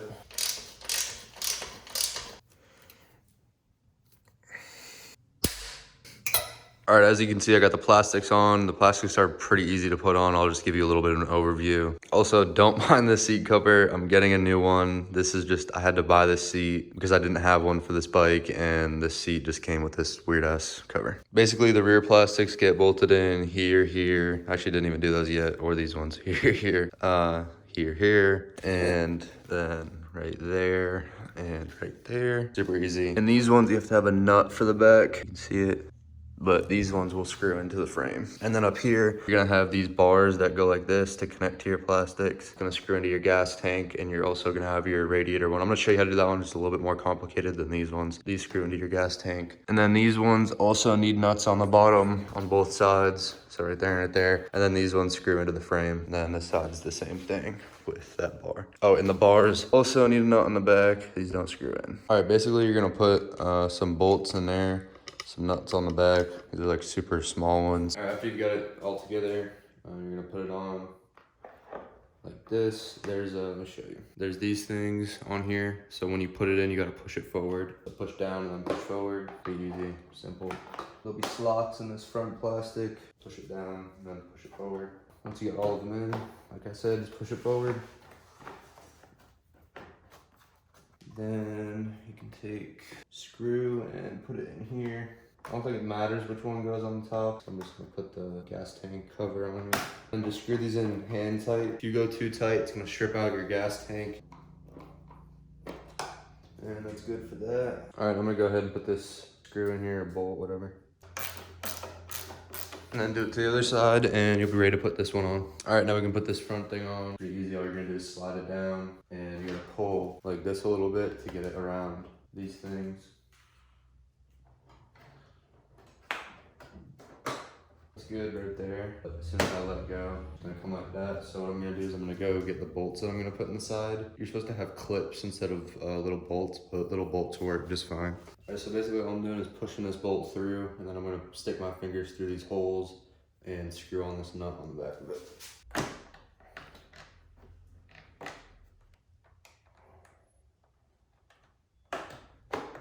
So I'll pull that all over and up how it's supposed to be, and I'll stick this bolt through, just like that. I'll come over here and put this nut on. And you're gonna stick your wrench in through these radiator holes, hold that nut in there, and tighten it down. You're gonna wanna push the radiator cover in position, so push it this way while you're doing it. Then we'll go tighten up the other side. That'll be good. And it looks pretty good. The last part is you put a little bolt in up there, and then you're good to go. I'm not gonna show you all that. You can figure that out. It's not that hard. All right, so the last part is you'll have a rubber piece that goes on here like this. You can put some double-sided tape or some super glue under it, because sometimes these like to come off while you're riding. Do that, and then your plastics will be pretty much all done. You just need to do graphics if you're doing graphics. All right, I'm putting the headlights on right now. Super easy. All you do is clip them in, put the clip in. Just like that, you'll hear the click. Then you'll take your bolt and your headlight, get it up here, your bolt through your headlight. Then once it starts tightening up a little bit, make sure you got it angled where you want it. I think about right there is good. You can also change the angle with a little screwdriver underneath. I'll show you that in a little bit. And just get it hand tight, snug, so that these don't move anywhere. Now do it to the other side, and then I'll show you how to adjust the light. All right, so this little screw right here is how you adjust the light up and down. All right, so I took one of these apart to show you how this screw works. Basically, this part moves like that. So this is the right side up. Screwing that in brings this closer, which makes it tilt upwards, the light upwards. So if you screw it in, the light's gonna go up. If you screw it out, the light's gonna go down. Okay, so as you can see, it's dark out. I'm about to start this thing and show you all the lights. Doesn't show up that good on camera, but they actually work really well. They light up pretty much the whole street. I got them pretty much angled where I want it, where it's about 10 feet in front of me. It's hitting the ground so I can see the ground, because if you just have them up pointed, it's the same thing as like car headlights. If you have them pointed straight out, you're not gonna be able to see the ground. You're only gonna be, you're not really gonna be able to see anything, because unless there's something in front of you like a house, the light's not gonna hit anything. Eventually it'll just fade away. You want it about 10, 15 feet in front of you probably. It depends what kind of riding you're doing as well, I guess. If you're doing trail riding, you might want it like 5 to 10 feet away from you. You can do them wherever you want. If you like them a little bit further out, do them a little bit further out. All right, boys, as you can see, both these Banshees are done. Thank you so much for watching this video. Subscribe to the channel, share this video. We appreciate all the support. I'm gonna give you a startup of each of them and then a little walk around. I also have some riding clips with that Banshee that I'll throw in at the end of the video. These things came out so much better than I thought they would. So I'll stop talking and show y'all what you want to see. But I'll get y'all a little 360 action. Try to keep my shadow out of it. Man, these things look so damn good. Like, sheesh. Look at the pipes. The pipes on this one just look so good. Can't believe how good they came out. I might try to get these ones like that, but I just haven't tried yet. Been so busy. Now I'll give you all a little cold start action. I got these things dialed in perfectly. They're both 1 kicks.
As you can see, they both look great. They both run great. If you're interested in buying one of these, I'm selling them for $8,000 each. Serious inquiries only. You can DM us on TikTok or Instagram or whatever. But yeah, that's it for this video, guys. I'll put in those riding clips right now. All right, boys, we're at Hollywood Park. We're gonna go riding. You see all the bikes in there.